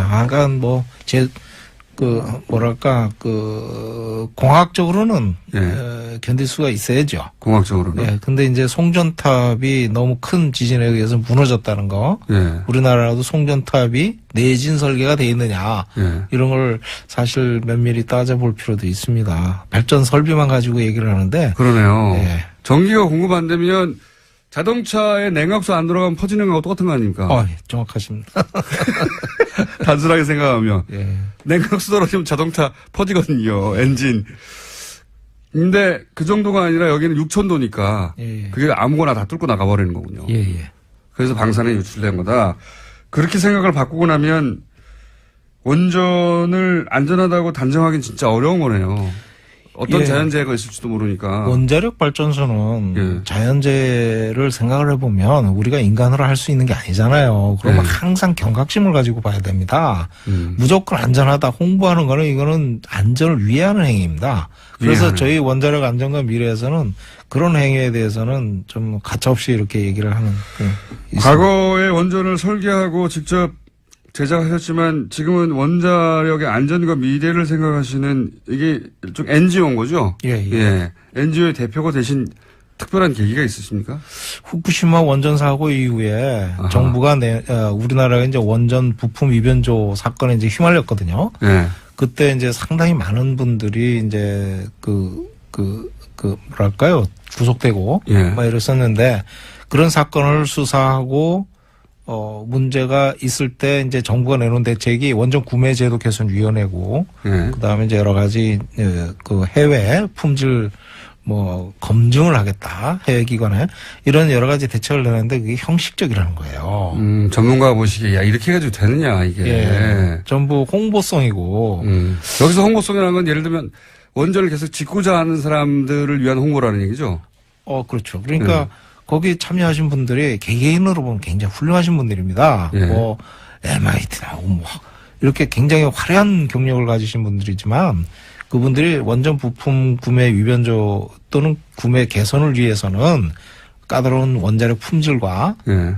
품질 시스템과 그다음에 구매 입찰 제도를 이해를 하고 있어야 돼요. 예. 근데 그 둘 중에 하나라도 경험을 가지고 있으신 분이 하나도 없는 거예요. 개인적으로 경험들은 화려해요. 훌륭하신 분들이죠. 근데 그분들이 그렇게 해서 팀을 구성해 놓으면 그분들이 어떤 결과를 내놓을 수 있겠습니까? 자기들은 사실은 실제 그 절차를 모르는데. 모르죠. 그래서 한마디로 말하면은. 그래서 정부에 제대로 된 얘기를 해주는 조직이 있어야 되겠다고 저희가 구성을 해서 활동을 들어갔거든요. 이게 여기 NGO는 그러니까 원자력을 직접 설계하거나 제작하거나 그 현업에 계셨던 분들이군요. 예, 실무자고로입니다. 그렇군요. 돈은 안 되겠습니다. 또 우리나라 원자력계는 저희 보고 그래요. 너희들은 우리 아군 아니다. 우리 편 아니다. 그래 우리 편 당연히 아니지. 우리는 안전을 얘기하니까. 그래서 객관적으로 보겠다 그랬더니 그럼 적군이네. 그래서 적군으로 몰렸습니다. 적군으로 몰리신 것까지는 제가 보기에는 원전을 계속 짓고자 하는 분들 입장에서 당연한 것이고 뭘로 먹고 삽니까 이 단체는? 그냥 뭐 개기고 있습니다. 네. 아니 제가 말씀을 듣다 보니까 이분들은 뭘로 먹고 살까 생각이 걱정이 돼가지고 그러시군요. 네. 그러면 이 조선일보만이 아닙니다만은 근데 조선일보 대표적으로 이런 기사를 너무 많이 쏟아내가지고 조선일보를 예를 들어서 말씀드리는 건데 며칠 전에도 말씀드렸다시피 포항 지진 250배가 와도 안전하다고 완전 단정하고 있으니까요. 그래서 저희가 모셨는데 이런 조선일보가 이 기사를 계속 쏟아내는 이유는 뭡니까 그럼? 글쎄요, 뭐 광고주를 우대한다고 생각을 하기도 하고 광고주를 우대한다. 네, 두 번째는 원자력이 굉장히 애국주의적이고 민족주의적인 성향이 강합니다. 왜냐하면 전 세계 어딜 가도 원자력을 하겠다는 나라는 전부 좀 국방 쪽 또는 국가 애국적인 그런 힘이 굉장히 강하거든요. 예, 그런 쪽의 세력들은. 예, 그러다 보니까 이제 원자 폭탄 뭐 비슷한 거 이렇게 연관 기술인데 이런 거를 왜 또는 잘 갖고 가지고 수출해 가지고 해야지 뭐 이런 돈의 관점에서 예. 실제 조선일보가 광고를 많이 받습니까? 전번에 한번 데이터 나온 거 보니까 제일 많이 받던데요. 네. 국회에서 조사 한번 한 것 같습니다. 신문에도 나오고. 한국 수력원자력 이런 곳에서. 예. 그렇게 연결할 수도 있고 거꾸로 조선일보가 그런 얘기를 하니까 거기다 광고를 많이 줄 수도 있고. 두 가지 다입니다. 두 가지 다. 그리고 친원전 쪽이에요. 지금까지 쭉 보면 조선일보는 친원전 쪽입니다. 그러다 보니까 이렇게 단정적인 기사를 썼는데 그 기사를 보고 이게 말이 되냐. 저는 친원전 반원전이 아니거든요. 근데 친원전을 하더라도 이렇게 하면 안 됩니다. 반전을 호도하는 식으로 얘기를 하면 안 되는 거죠. 우리가 애초에 왜 이 양산단층 있는 쪽에다가 이렇게 원전을 많이 지었습니까? 하필이면? 양산단층이 활성화돼 있다고 보질 않았죠. 처음에. 그때는. 예.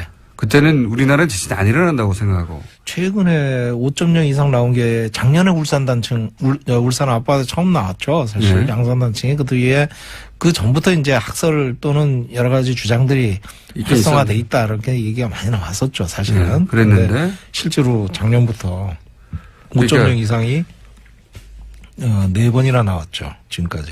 그러니까 여기다가 잔뜩 원전을 지었을 당시만 하더라도 대표님도 우리나라 여기 뭐 지진 없어 이렇게 생각하신 거죠? 제 기억이 없으니까요. 그러니까 지진이 안 일어난다고 생각하고 원전을 거기다 지었고. 예. 그래서 이제 그 당시 지방가속도 0.2G를 적용한 거는 그 당시 전 세계적으로 보편적으로 이제 안정된 집안에서는 0.2G를 표준으로 채택하고 있었거든요. 지금은 이제 좀 강화되는 추세입니다. 그런데 0.3G로 올리고 뭐. 예. 그렇군요. 근데 안정된 집안에서 기준이 0.1을 지었고 거기는 지진이 없다고 생각했으니까. 근데 지금 지진이 일어나고 있다. 그럼 안전 기준을 더 강화해야 되고 지금 제대로 돌아가 있는지 한수원이 아니라 독립적인 기관에서 점검을 나가봐야 되겠네요. 그거는 지금 하고 있는 걸로 알고 있습니다. 중요한 거는 이제 킨스 원안이 킨스랑 이제 합동으로 이렇게 작업을 하고 있어요. 그래서 그런 것들이 잘 지켜지리라고 생각하지만은 저희들 이제 객관적으로 이렇게 쭉 뭐 주마간산으로 이래 볼 때는 좀 안전 보강이 좀 현장 상태 그거를 제대로 보고 보강을 하고 이렇게 해야 되는데 사실 돈이 들어가는 거잖아요. 그 사업자에 맡겨서는 될 일이 아니라고 봅니다. 이걸 사업자에 맡기면 안 된다. 한수원에 맡기면 안 된다. 돈이 들어가는데 사업자는 어떻게든 유리한 방향으로 가려고 그러겠죠. 그건 뭐 고양이 앞에 생선을 주는 이거 얘기를 좀 더 들어봐야 되겠는데 오늘은 저희가 1부만 할게요. 1부만 하고요. 그러니까 원전의 설계와 제작에 직접 참여하셨고 한수원에 계셨었고 한국원자력연구원에 계셨었고 그리고 이제 원전을 반대하는 입장이 아닌데도 불구하고 지금 수준으로 이렇게 쭉 가서 이렇게 안전을 단정하고 가서는 안 되고 큰일 나죠. 한수원에 모든 걸 맡겨서도 안 된다. 그럼요. 구조적인 문제가 있는 거예요. 지금 안전이 불안한 게 한수원이라는 또는 원자력 산업계 전체가 구조적인 문제가 있는 거예요. 그 구조적인 문제를 저희가 다시 한번 다음 주에 한 번 더 나오시죠. 대전에 계신 분인데 저희가 멀리 오셨는데 이 얘기거리가 아주 긴 이야기거리네요. 이게 원전을 반대하는 입장이 아닌 분이 하시는 얘기라 그리고 설계에 직접 참여하시는 분이라 저희가 좀 새겨들어야 될 것 같습니다. 오늘 1부 하고요. 다음 주에 대전에 계시고 지금 안전과 미래 먹거리도 제대로 장만이 안 된다고 하는데 또 오시라고 해가지고 지금까지 1부입니다. 원자력 안전과 미래의 이정윤 대표였습니다. 감사합니다. 감사합니다. 중동이 시끄럽습니다. 이란, 사우디 그리고 이란 사우디의 대리 전쟁 이런 기사들 많이 나오고 있죠. 그래서 저희가 이 시간을 마련했습니다. 이란의 관점에서 보자면 이 사건은 어떻게 보일까? 사우디의 관점에서 보자면 이 사건은 어떻게 보일까? 지금까지 우리 언론이 보도한 관점들은 대부분 미국 언론이, 서구 언론이 보도한 사건의 해설인데요. 궁금해서 저희가 각 당사자국에서 이 사안을 보면 이 중동 사태가 어떻게 보일까? 앞으로 그런 시간 마련해 보겠습니다. 오늘 첫 시간입니다. 테헤란대, 이란에 있는 겁니다. 테헤란도에 있는 게 아니라 우리나라. 이란에 있는 테헤란대에서 정치 외교학을 전공하신 정재희 대표님 나오셨습니다. 안녕하십니까? 네, 안녕하세요. 네. 이란 전문가. 아니, 근데 테헤란대 가서 정치외교를 전공한 우리나라 사람이 몇 명이나 있나요? 제가 알기로는 저랑 저희 교수님. 두 사람. 근데 한 명 더 있을 수도 있고, 네. 나 본인이 알기엔 두 사람밖에 없다. 한 명 더 있나, 네. 3명? 네, 국내 총 3명밖에 없습니까? 그런 것 같아요. 그렇게 우리가 이란 전문가가 드물어요. 교수님은 그럼 몇 년도에 가셨습니까? 저희 교수님은 제가 알기로는 80년대 가신 걸로 알고 있어요. 네. 선구자시네요. 그리고 본인이 그러면 2000년대 가신 겁니까? 네네. 저는 2013년이었죠. 13년에? 네네. 교수님 이후로 30년간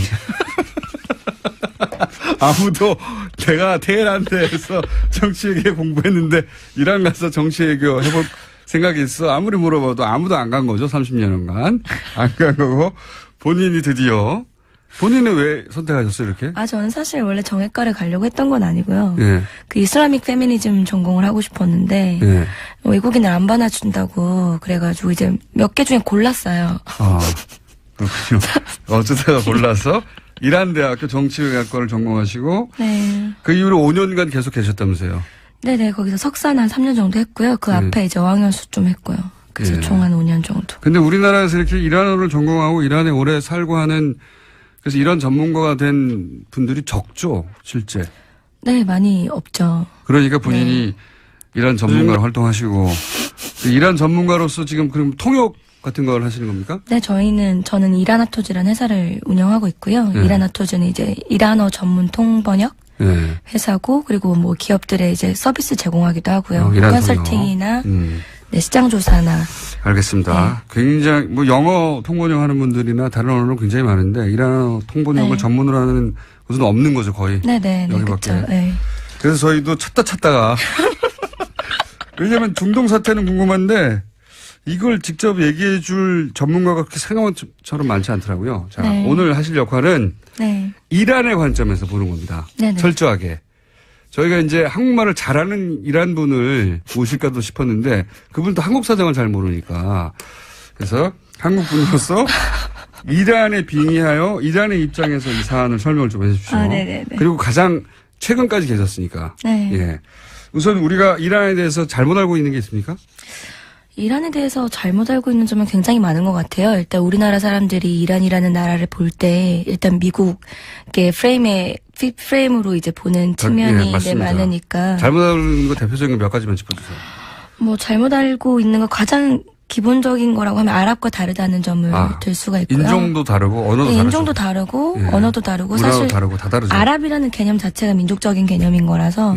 그래서 오히려 그쪽하고 많이 싸웠죠. 여기는. 그렇죠. 고대로부터 계속해서. 그리고 되게 어떻게 보면 이란인들 눈으로 보면은 자기네들이 문화를 주고 다 갖다 준 사람들이란 말이에요. 원래 아무것도 없었던. 이란인들은 그렇게 생각합니까? 그렇죠. 이란인들은 아무것도 없었는데 우리가 다 문화를 유목민이었는데 우리의 문화를 주고 뭐 심지어 이슬람이 들어간 이후에도 이슬람 문화의 발전은 이란인들이 담당을 했다고 생각하는 측면이 스스로. 있거든요. 네. 그러니까 그쵸. 다른 관점 말고 계속 이란의 관점에 대해서 얘기하죠. 그러니까 이란 사람들은 아랍을 우리가 미개한 아랍을 가르쳤다고 생각한다.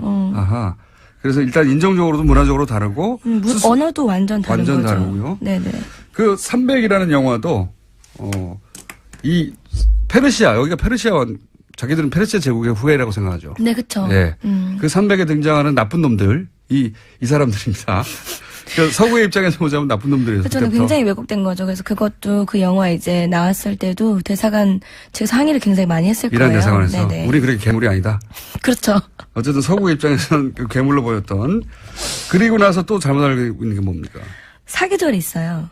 사막이 아니에요? 굉장히 쉬운 건데 사계절이 있어서 특히 테헤란은 서울이랑 위도가 굉장히 비슷해요. 아하. 서울에 눈 오면 테헤란에도 눈 오고 서울에도 비 오면 테헤란에 눈 오는 건데 맨날 뭐 사막에 사냐 거기 택시 있냐 낙타 타고 다니냐 막 이런 거.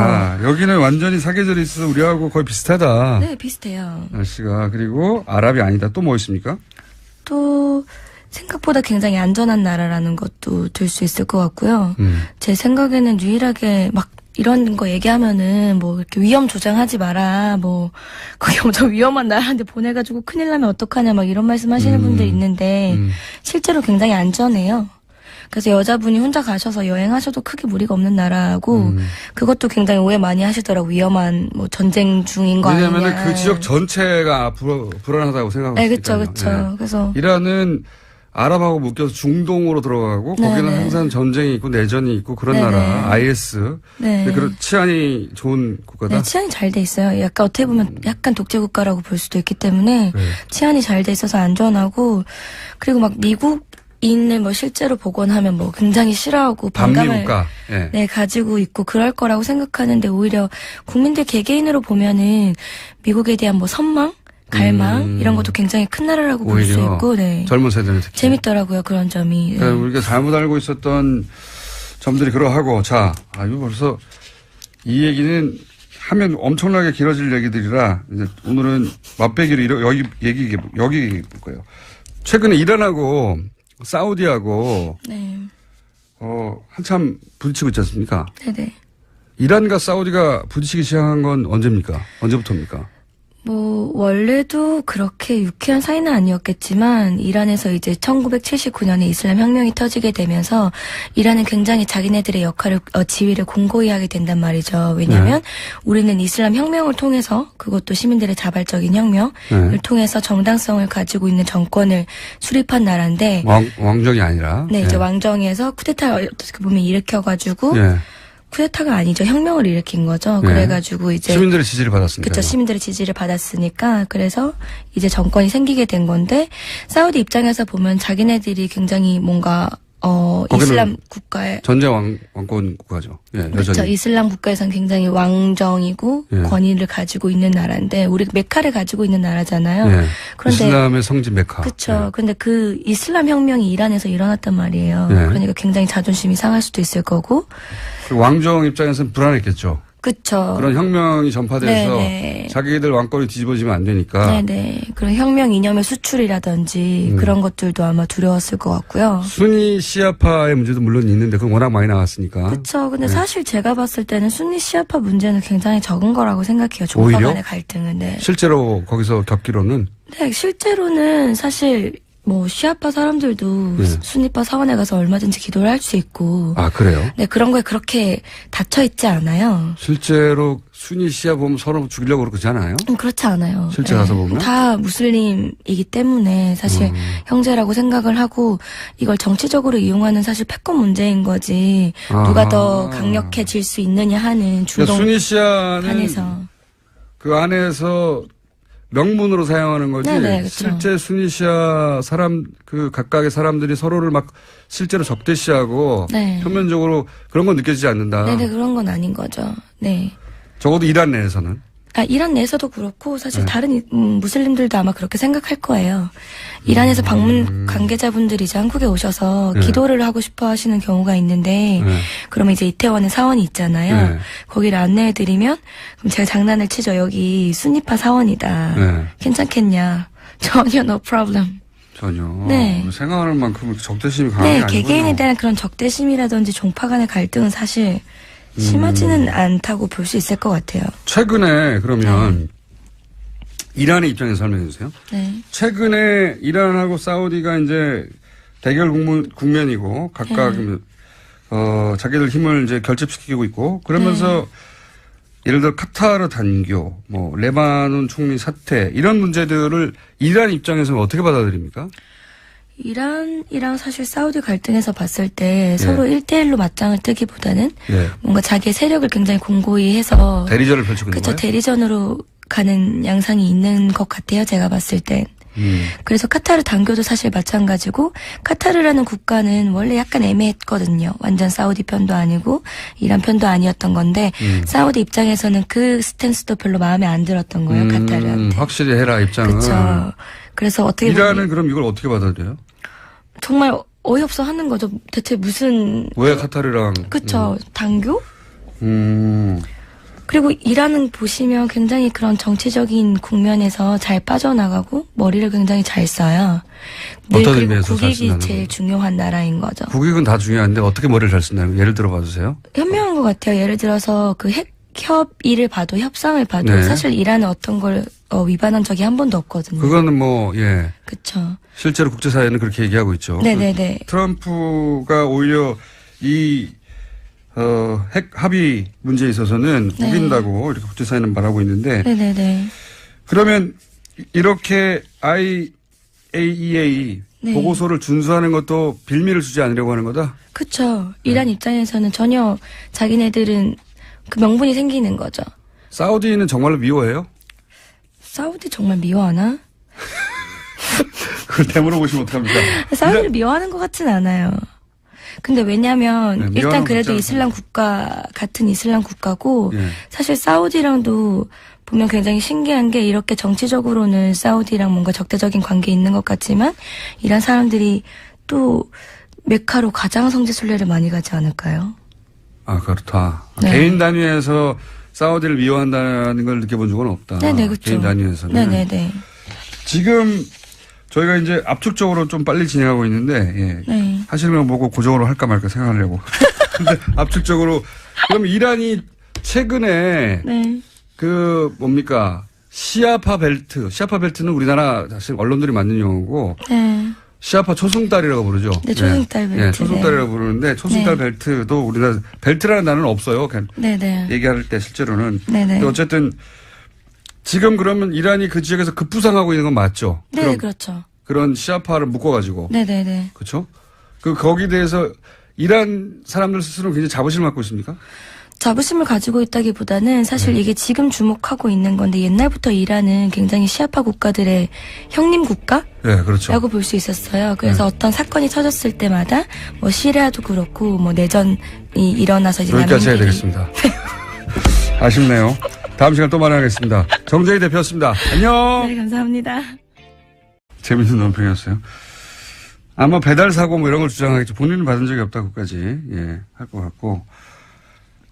그리고 이제 여기서 40억 원 정도를 출연한 것이고 그거 말고 추가 30억 원이 더 있다는 거 아닙니까? 지금? 네, 장부가 확보됐기 때문에요. 그와 관련된 수사도 계속 진행 중이라고 합니다. 그러니까 이제 박근혜 전 대통령이 받았다는 40억 말고 30억이 또 비는데 이 40억에 대해서는 국정원장 3명 모두 박근혜 전 대통령이 달라고 줬다는 거고 이 30억에 대해서는 동시에 3명 다 함구하고 있어요. 예.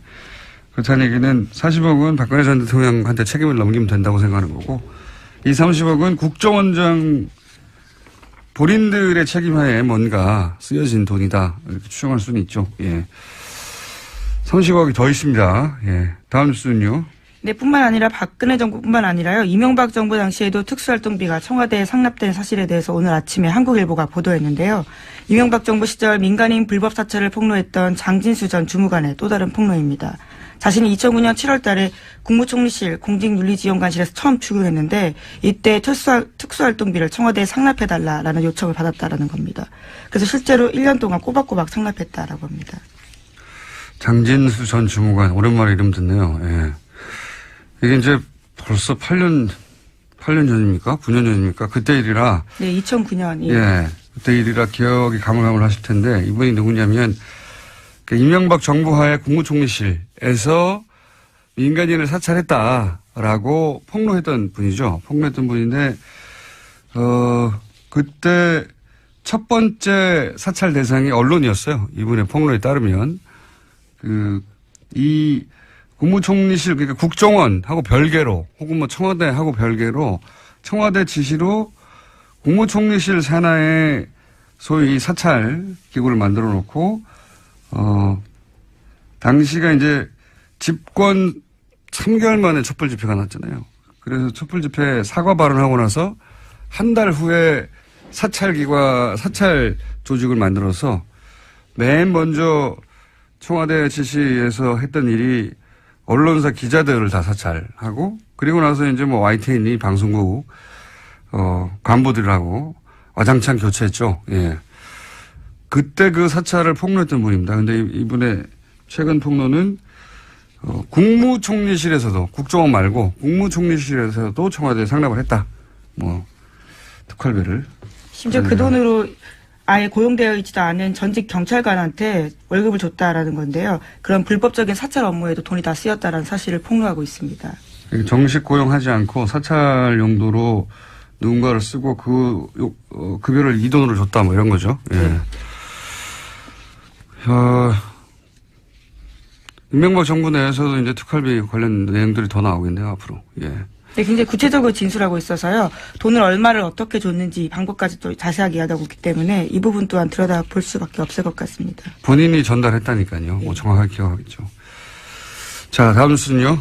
네, 2008년 특검 당시 다스 비자금 문제 처리에서 이명박 전 대통령이 개입했다라는 의혹을 제기한 다스 관계자가 모습을 드러냈습니다. 다스 당시 격리팀장이었던 최동영 씨인데요. 실명으로 JTBC와 인터뷰를 했습니다. 2008년 BBK 의혹을 수사했던 정호연 특검 당시에 대한 이야기를 한 건데요. 당시에 이명박 전 대통령이 다스의 실제 주인이라고 생각했지만 그렇게 말하지 못했다라는 겁니다. 또 뿐만 아니라 당시에 이명박 전 대통령에게 다스 경영 보고서를 따로 보냈다라는 사실도 이야기했습니다. 이건 말이죠. 사실은 주진우 기자하고 잠시 후에 좀 더 자세히 얘기 나눠보겠는데 이게 이 발언이 격리팀장에서 나왔다는 게 중요합니다. 예. 돈을 관리하고 있던 격리팀장이 돈 쓰는 걸 보면 알잖아요. 예. 돈을 관리하는 사람, 돈의 주인이 실제 주인이거든요. 예. 이 격리팀장이 당연히 이제 다스는 이명박 전 대통령 거였는데 특검 때는 말을 못했다는 거 하나 하고 그다음에 당시 비자금도 만들어지고 있었다. 네, 손익에 짜맞춰서 해마다 비자금 의심되는 수십억 원 돈 사라졌다라면서요. 자기도 몰랐다라는 겁니다. 격리팀장인데도요. 그리고 또 한 가지는 이제 이명박 전 대통령에게 연말이면 다스 경영 보고서를 따로 올렸다. 이 얘기도 있고. 예. 저희가 한 2달 반 동안 얘기했던 거하고 맥이 닿는 이야기인데 대통령이 된 이후로도 사실 다스와 관련된 보고가 계속 올라갔다고 주식이 한 푼도 없으면서 한 장도 하나도 없으면서 그런 얘기를 하는 주진 기자 해왔는데, 예. 이제 다스 내부에, 제보자라고 부를 수 있겠네요. 이제 실명까지 거론하는 격리팀장 최동영 씨가 다스는 이명박 전 대통령 거다. 근거는 이러이러하다. 라고 주장하고 있습니다. 머지 않은 것 같아요. 예. 빙산의 절반은 나왔고, 나머지 절반은 빠른 속도로 올라오지 않을까. 예. 다스는 누구 겁니까? 이제 그 답이 나오지 않을까 싶습니다. 다음 뉴스는요? 네, 5.18 민주화 운동 당시 또 보도도 있습니다. SBS가 어제 보도했는데요. 5.18 민주화 운동 당시에 헬기 사격이 있었다라고 증언한 사람 가운데 당시 광주에서 선교 활동했던 미국인 목사도 있었습니다. 그런데 전두환 전 대통령이 이 목사의 증언에 강력하게 대응하라라고 지시한 내부 문건이 나왔다라는 건데요. 1995년, 그러니까 5.18 관련된 검찰 수사가 진행 중이던 때 미국인 피터슨 목사가 검찰에 출석해서 당시 광주에서 헬기 사격을 목격했다라는 이야기를 했고요. 또 증거물도 제출했습니다. 헬기 사진이었는데요. 이에 대해서 전두환 전 대통령 쪽은 고소를 추진할 정도로 화를 냈다라는 겁니다. 저도 기사 봤는데, 예. 이건 우선 헬기 사격 여부는 끝까지 추적을 해야죠. 예. 전두환 씨가 아직도 5.18에 대해서 이런저런 얘기하는데 다시는 5.18 관련해서 북한의 뭐 공작이라느니 아직도 그런 얘기 한 사람 있지 않습니까? 예. TV조선에서도 그 얘기를 불과 몇 년 전에 했고요. 이런 얘기 못 나오게 해야 되고 또 한 가지는 저도 이 보도를 봤는데 헬기 사격 증언에 전두환 진노, 뭐 강력 대응 지시 이게 이제 여기서 이제 언론이 이미 보도된 것만 얘기하자면 우선 비자금을 찾아냈는데 예. 그게 문제가 안 되게 회사로 돌려놓고 장부를 잘 처리해라. 예. 라는 식의 이제 처리 방법을 알려주고 그러자 이명박 전 대통령이 이걸 실제 그런 식으로 처리했다는 거 아닙니까? 예. 비자금 돌려줬다. 이동영 씨가 그 일을 했다는 것이고요. 2008년 2월 달 이야기죠. 예. 그 당시 이동영 씨는 이제 이상은 씨의 예. 아들. 이명박 대통령 형의 아들. 예. 최대 주주죠, 현재. 최대 주주의 아들이 그때 가서야 다스에 들어갑니다. 이 일을 하러.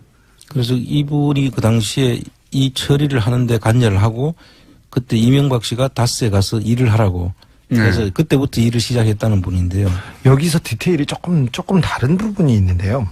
뭐 최동영 씨가 다르다는 게 아니라 비자금은 많았어요. 그때 정호영 특검에서 발견된 비자금 덩어리가 한 서너 개 있었는데 그 중에 하나를 처리한 게 이 120억이고요. 네. 100억 원대 비자금은 또 따로 있었다. 네, 사라졌어요. 이미 해서 먹었어요. 이미 해서 먹은 100억 원대가 하나가 있고요.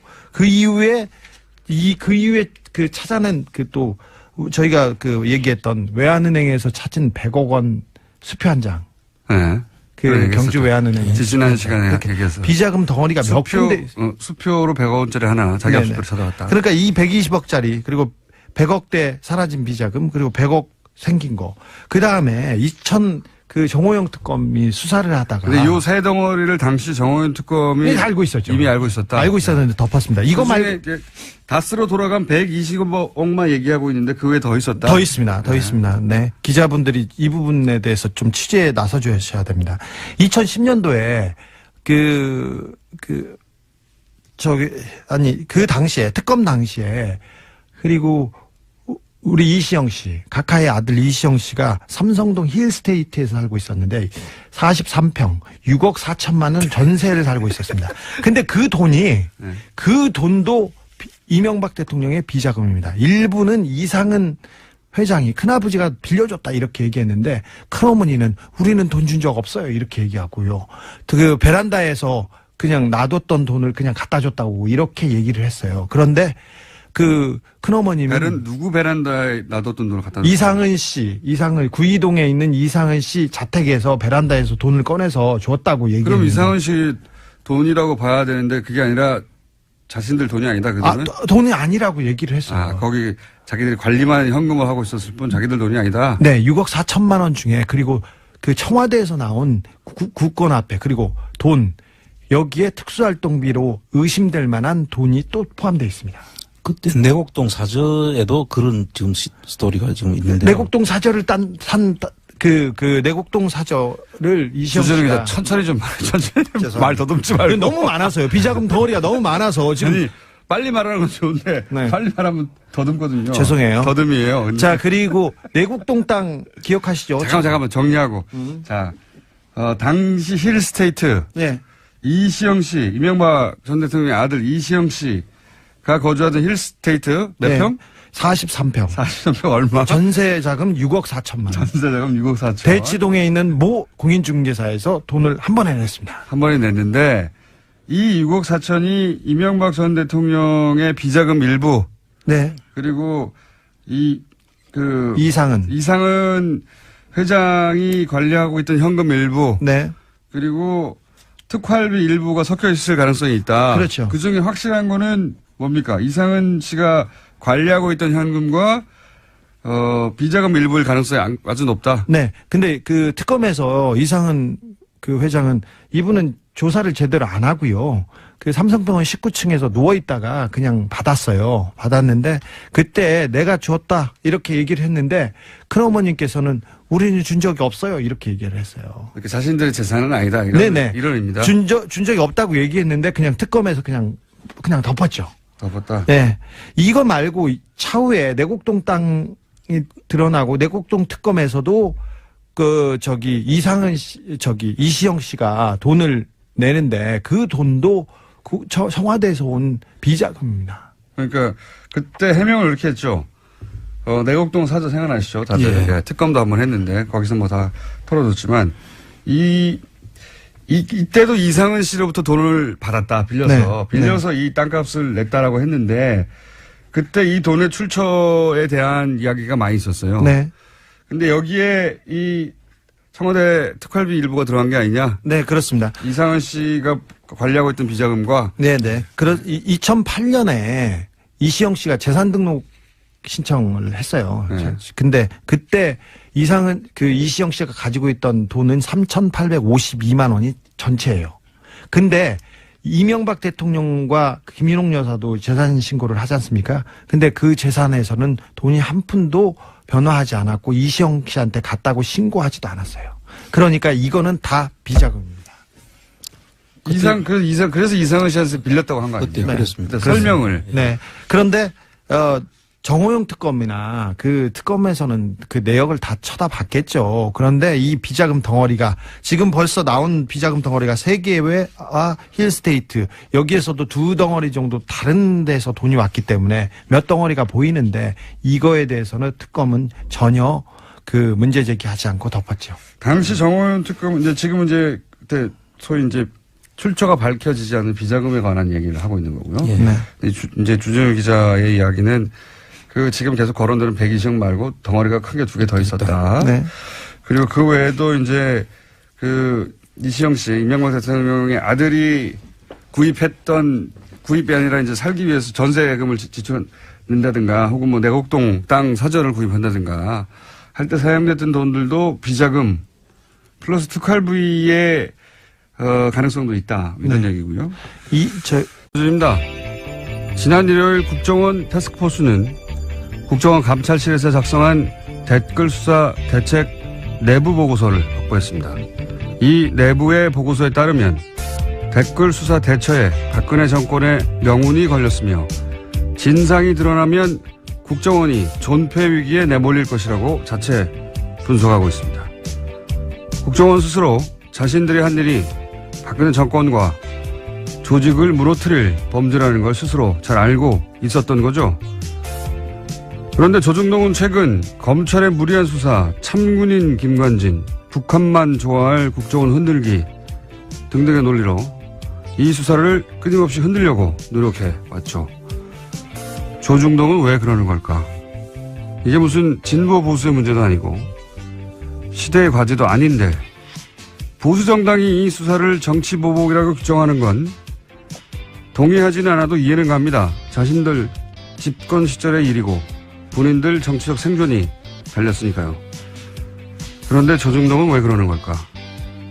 국정원 스스로도 문 닫을 정도의 범죄라는데 왜 그러는 걸까요? 아시는 분 있으십니까? 왜들 그러는지? 아, 궁금하다. 김어준의 궁금증이었습니다.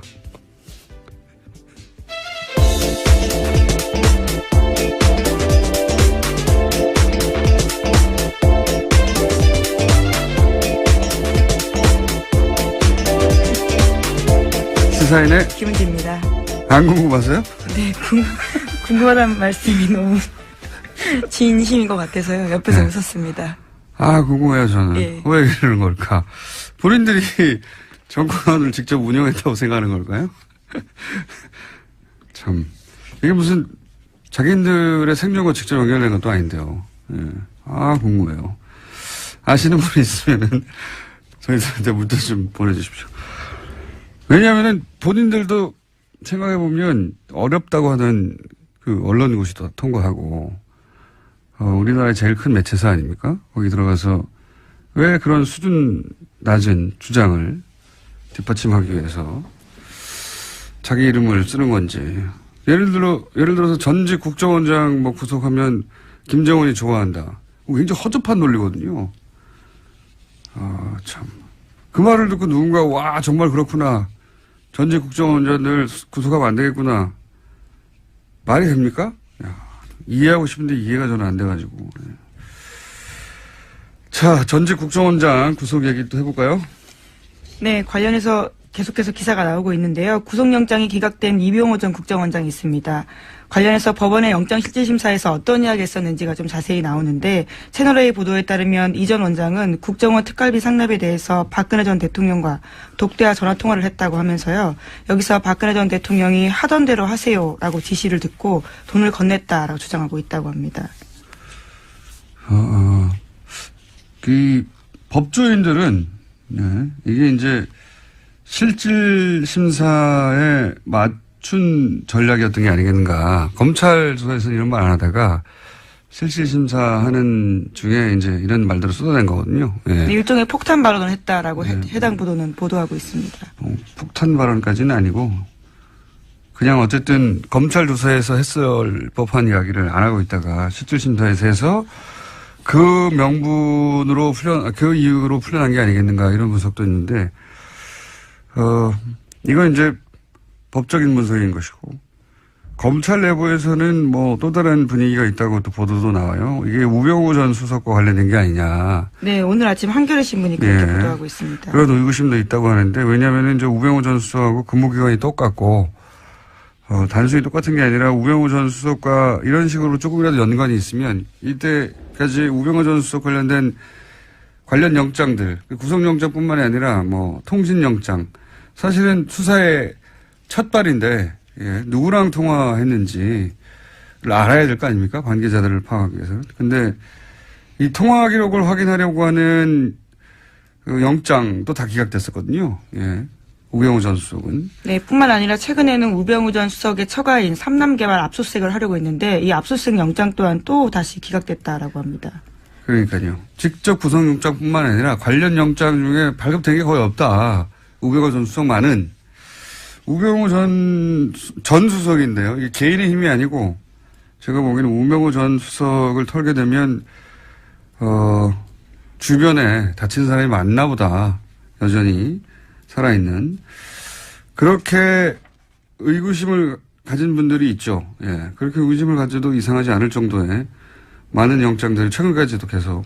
이 통신영장 같은 경우는 이제 우병우 전 수석이 관두고 나서 1년밖에 이제 보관 안 한다고 하잖아요. 관두고 나서 그 이후 통화 기록들을 다 확인할 수가 없죠. 네, 이미 10월 말이 지났기 때문에 관련된 통화 기록은 영구하게 볼 수 없다라는 게 검찰 관계자의 발언인데요. 참 이상한 일입니다. 네. 자, 어쨌든 이병우 전 국정원장이 입을 연 것은 영장 실질심사에 들어가서 입을 열었다. 이게 법조인들은 이게 전략이었지 않느냐 하는데, 검찰의 분위기는 다르다. 그런 얘기고요. 다음 순요. 네, 계속해서 국정원 특활비 관련된 소식 전해드리면요. 검찰은 국정원의 특활비 사용처 등이 기재된 회계장부를 확보했다라고 합니다. 이 가운데 이병기 전 원장 시절 장부에는 최경환 1억 원이라고 적혀 있는데요. 이 전 원장 쪽은 2014년 10월 달에 1억 원을 최경환 의원한테 전달했다라는 자수서를 검찰에 제출했다라고 합니다. 최경환 의원은 이제 본인 받지 않았다고 주장하고요. 심지어 할복 자살까지 운운하면서요. 자신의 무죄를 주장하고 있습니다. 할복 자살 방지를 위해서 신병을 확보해야 한다고. 네, 정의당이 그런 논평을 냈었는데요. 인권 측면에서의 논평이죠. 이게 대상이 될 만하냐 아니냐 차원에서 따질 것이 아니라 그 당시에 유일한 통제센터란 말이죠. 여기가. 이 세월호라고 하는 사건의 진실을 밝혀내는 조각 일부로 작용할 수 있는 거였어요. 굉장히 중요한 겁니다, 이게. 자신들의 근무 태만을 숨기려고 한 걸로 한정했는데 그렇지 않을 수도 있어요. 왜냐하면 당시 이제 관제센터 세월호하고 주고받았던 그 무선 교신 기록 이게 나중에 편집됐다는 게 언론을 통해서 여러 차례 지적됐지 않습니까? 만약에 CCTV하고 맞춰본다면 뭐가 소위 삭제됐는지 확인할 수도 있을 수 있고요. 그리고 그때 AIS도 사라졌다고 정부에서는 발표했거든요. 근데 그 화면에 뜨는지 아닌지 확인해 볼 수도 있단 말이에요. CCTV를 확대해서. 그러니까 이 CCTV의 삭제는 사실은 세월호와 관련된 진실을 밝혀내는데 중요한 정보가 될 수도 있었던 화상 정보 일부를 유일하게 존재하는 당일날 그걸 삭제한 거예요. 네, 당시 검찰이 김 씨를 또 공영전자 기록 손상 등의 혐의로 기소한 바가 있는데요. 대법원에서는 이 혐의에 대해서 무죄가 난 바가 있습니다. 이 CCTV 영상을 삭제했다는 게 단순히 근무 태만을 숨기려고 했다라고 축소해서 볼 일이 아니라고 저는 보는데 여하간 지금 벌어지고 있는 재판은 그렇습니다. 정직 3개월. 그 CCTV를 삭제는 굉장히 큰 제목 같잖아요. 세월호와 관련돼서. 진실 일부를 파악할 수도 있을지도 몰랐을 CCTV를 삭제했다고 하는 건데 지금 다투고 있는 건 그 삭제한 당사자 징계 여부입니다. 징계 3개월 여부를 다투고 있습니다. 이렇게 끝날 일이 아니라고 봅니다, 저는. 자, 트럼프는 어떻게 돼가요? 네. 미국의 핵무기 최고사령관이 트럼프 대통령의 핵공격 지시가 위법적이면 거부하겠다라는 사실을 밝혔는데요. 최근에 미국 내에서 트럼프 대통령의 핵전쟁 개시 권한에 제동을 걸어야 한다라는 의회의 움직임이 있는 상황에서 나온 발언이라서 주목되고 있습니다. 그러니까요. 저희가 지속해서 조금씩 전해드리지만 트럼프 대통령이 미국 내에서 특히 정치권에서 대우를 못 받습니다. 요즘. 대우를 못 받을 뿐만 아니라 대통령 권한 자체를 제약해야 한다는 청문회가 있었어요. 네, 말만 하는 게 아니라 실제 청문회도 있고 그렇습니다. 상황이 그렇다. 트럼프 뉴스는 재밌는 뉴스이기 때문에 저희가 계속 관련 뉴스가 나오면 전해드리겠습니다. 여기까지 하겠습니다. 시사인의 김은지였습니다. 감사합니다. 잠시 쉬었던 다스는 누구 겁니까 프로젝트 시사인의 주준우 기자. 안녕하십니까.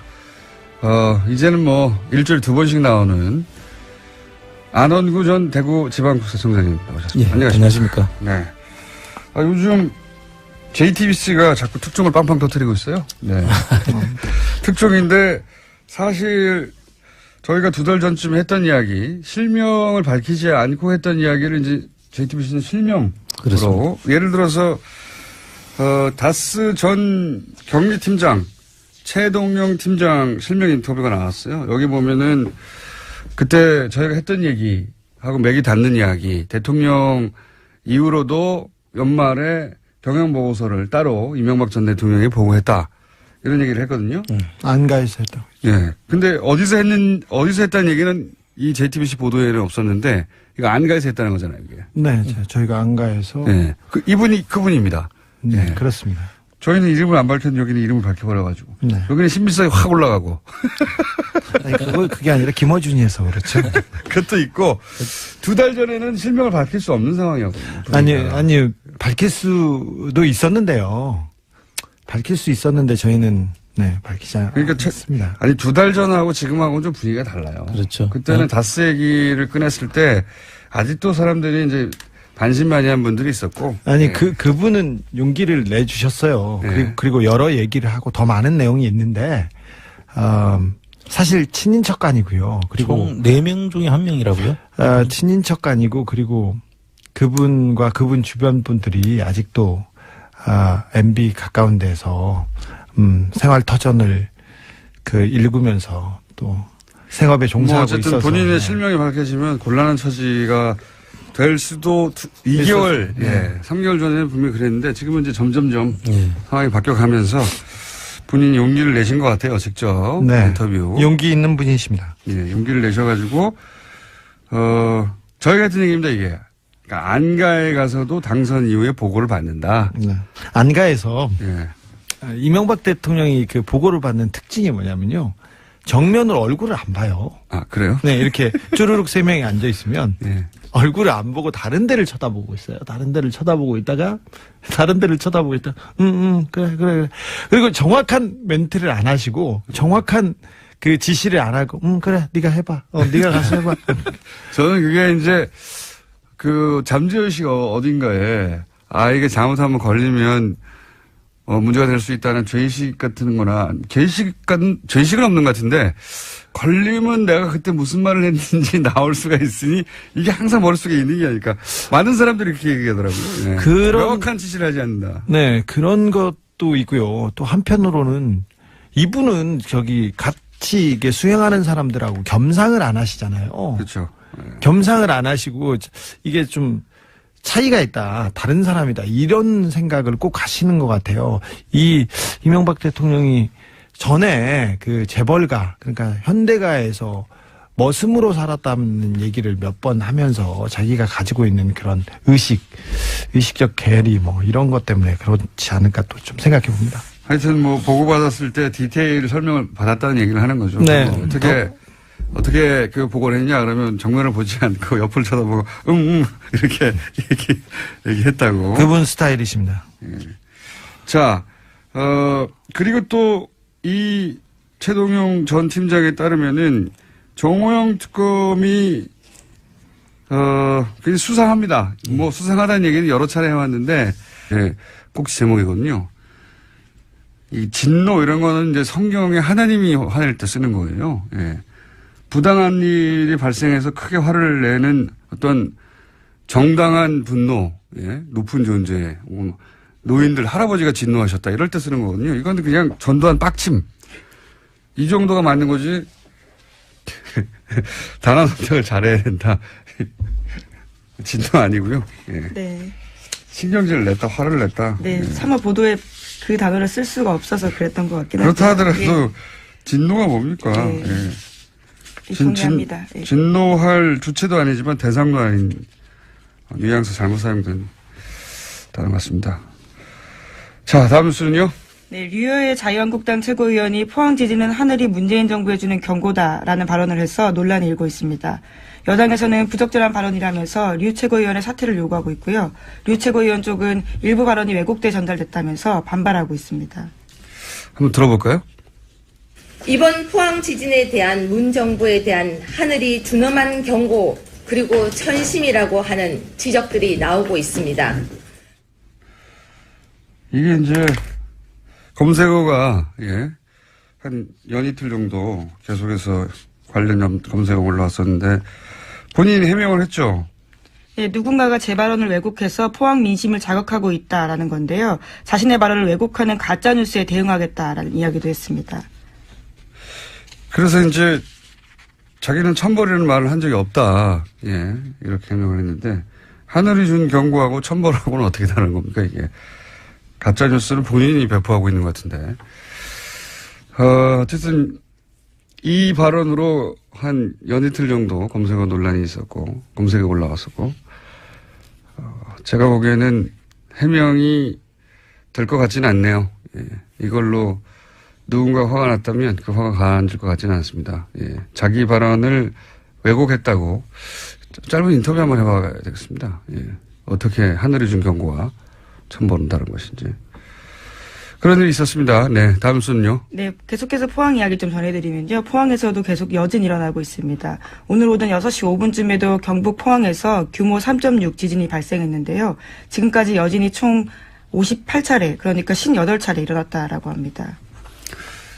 그러니까요. 그 수능 연기 안 했으면 큰일 날 뻔했어요. 근데 또 문제는 일주일 후에도 또 여진이 있는 게 아닌가. 여진이 있을 수도 있죠. 그건 뭐 사람이 예상할 수 없는 일이라. 근데 좀 다른 것은 그럴 수도 있다는 마음을 먹고 그런 예상을 하고 들어가는 것과는 완전히 다르니까요. 여진이 계속 있다고 합니다. 아직도. 자, 다음 뉴스는요. 네, 국민의당 정동영 의원이 당내 반안철수 조직인 가칭 평화개혁연대를 만들겠다고 했습니다. 내일 바른정당과의 통합을 논의하는 당내 워크숍에서 의원들에게 창립 서명을 받아서 공식 출범시키겠다라는 계획인데요. 천정배 의원이 거기에 동참을 하기로 했습니다. 하지만 안철수 대표는 바른정당과 통합 의지를 분명히 하면서요. 안철수 대표와 호남 중진들 사이에 정면 충돌이 일어날 것으로 보입니다. 지난주간에 잠깐 얘기했지만 안철수 대표 쪽 그림은 이런 거죠. 호남계가 이렇게 반발하는 거를 오히려 저는 반길 거라고 보는 것이 이것이 탈호남의 찬스라고 보는 것이고요. 제가 해석하기에는 바른정당이 반토막 나는 것도 흡수에 도움이 된다고 볼 것이고 찬스라고 보는 거죠. 그러면서 이제 영호남, 화합 이런 레토릭, 수사도 사용 가능하고 그러면서 이제 중도 보수를 천명하고 자유한국당 지방선거 이후에 자유한국당이 성과를 못 내면 이탈자가 생길 테니까 중도 보수의 적자가 되겠다. 뭐 이런 그림인 것 같고 유승민 대표도 국민의당과 먼저 합치고 호남계 밀어내고 지방선거 이후에 자유한국당 이탈하면 자신은 새로운 합리적 보수의 적자 뭐 이런 그림인 것 같고요. 비슷한데 차이가 있다면 안철수 대표는 바른정당을 탈호남 중도보수로 변신하는 도구로 쓰겠다는 거죠. 유승민 대표는 국민의당을 거꾸로 탈영남 합리적 보수로 변신하는 도구로 쓰려는 거고 이게 뜻대로 되겠느냐. 호남계는 만만한가. 홍준표 대표는 가만히 있나. 홍준표 대표도 그림이 있거든요. 제가 보기엔 지방선거 때 시도지사 6석 2석 당선시키고 나서 본인이 보수를 살려낸 적자, 이렇게 보수를 살려낸 사람, 그래서 대표 사퇴하고 대권 준비하겠죠.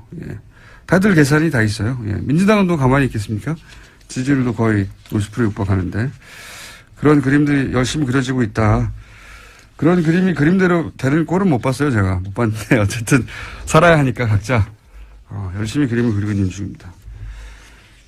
다음 뉴스는요. 하나 둘 정도 할 수 있을 것 같습니다. 네, 대법원에서 세월호 참사 당일 진도 해상교통관제센터 CCTV 영상을 삭제한 센터장에 대한 정직 3개월 징계 처분이 적절하다라고 밝혔습니다.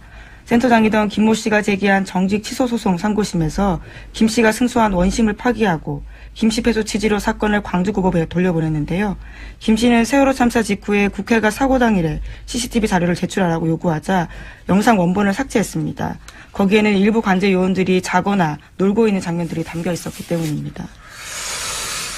저는 이 사건을 좀 더 심각하게 보는 것이 이제 이게 그 사건의 개요는 이런 거거든요. 당시 VTS 관제센터 센터장이 CCTV를 제출하라고 했더니 삭제해버렸다. 왜냐하면 보통 뭐 3명이 근무해야 되는데 하루만 한 사람만 근무하고 2사람은 자고 뭐 이런 장면이 잡혀 있었는데 삭제했다. 그래서 징계를 내렸던데 그게 뭐냐면 3개월 정직이에요. 단순히 3개월 정직. 근데 여기에 대해서 부당하다고 이제 소를 제기해서 처음에는 3개월 징계가 과하다고 했는데 이제 파기환송을 한 거거든요. 네, 그렇죠. 내용은 그런 겁니다. 근데 저는 이게 CCTV를 단순히 삭제했다. 그 행위 자체가 3개월 정직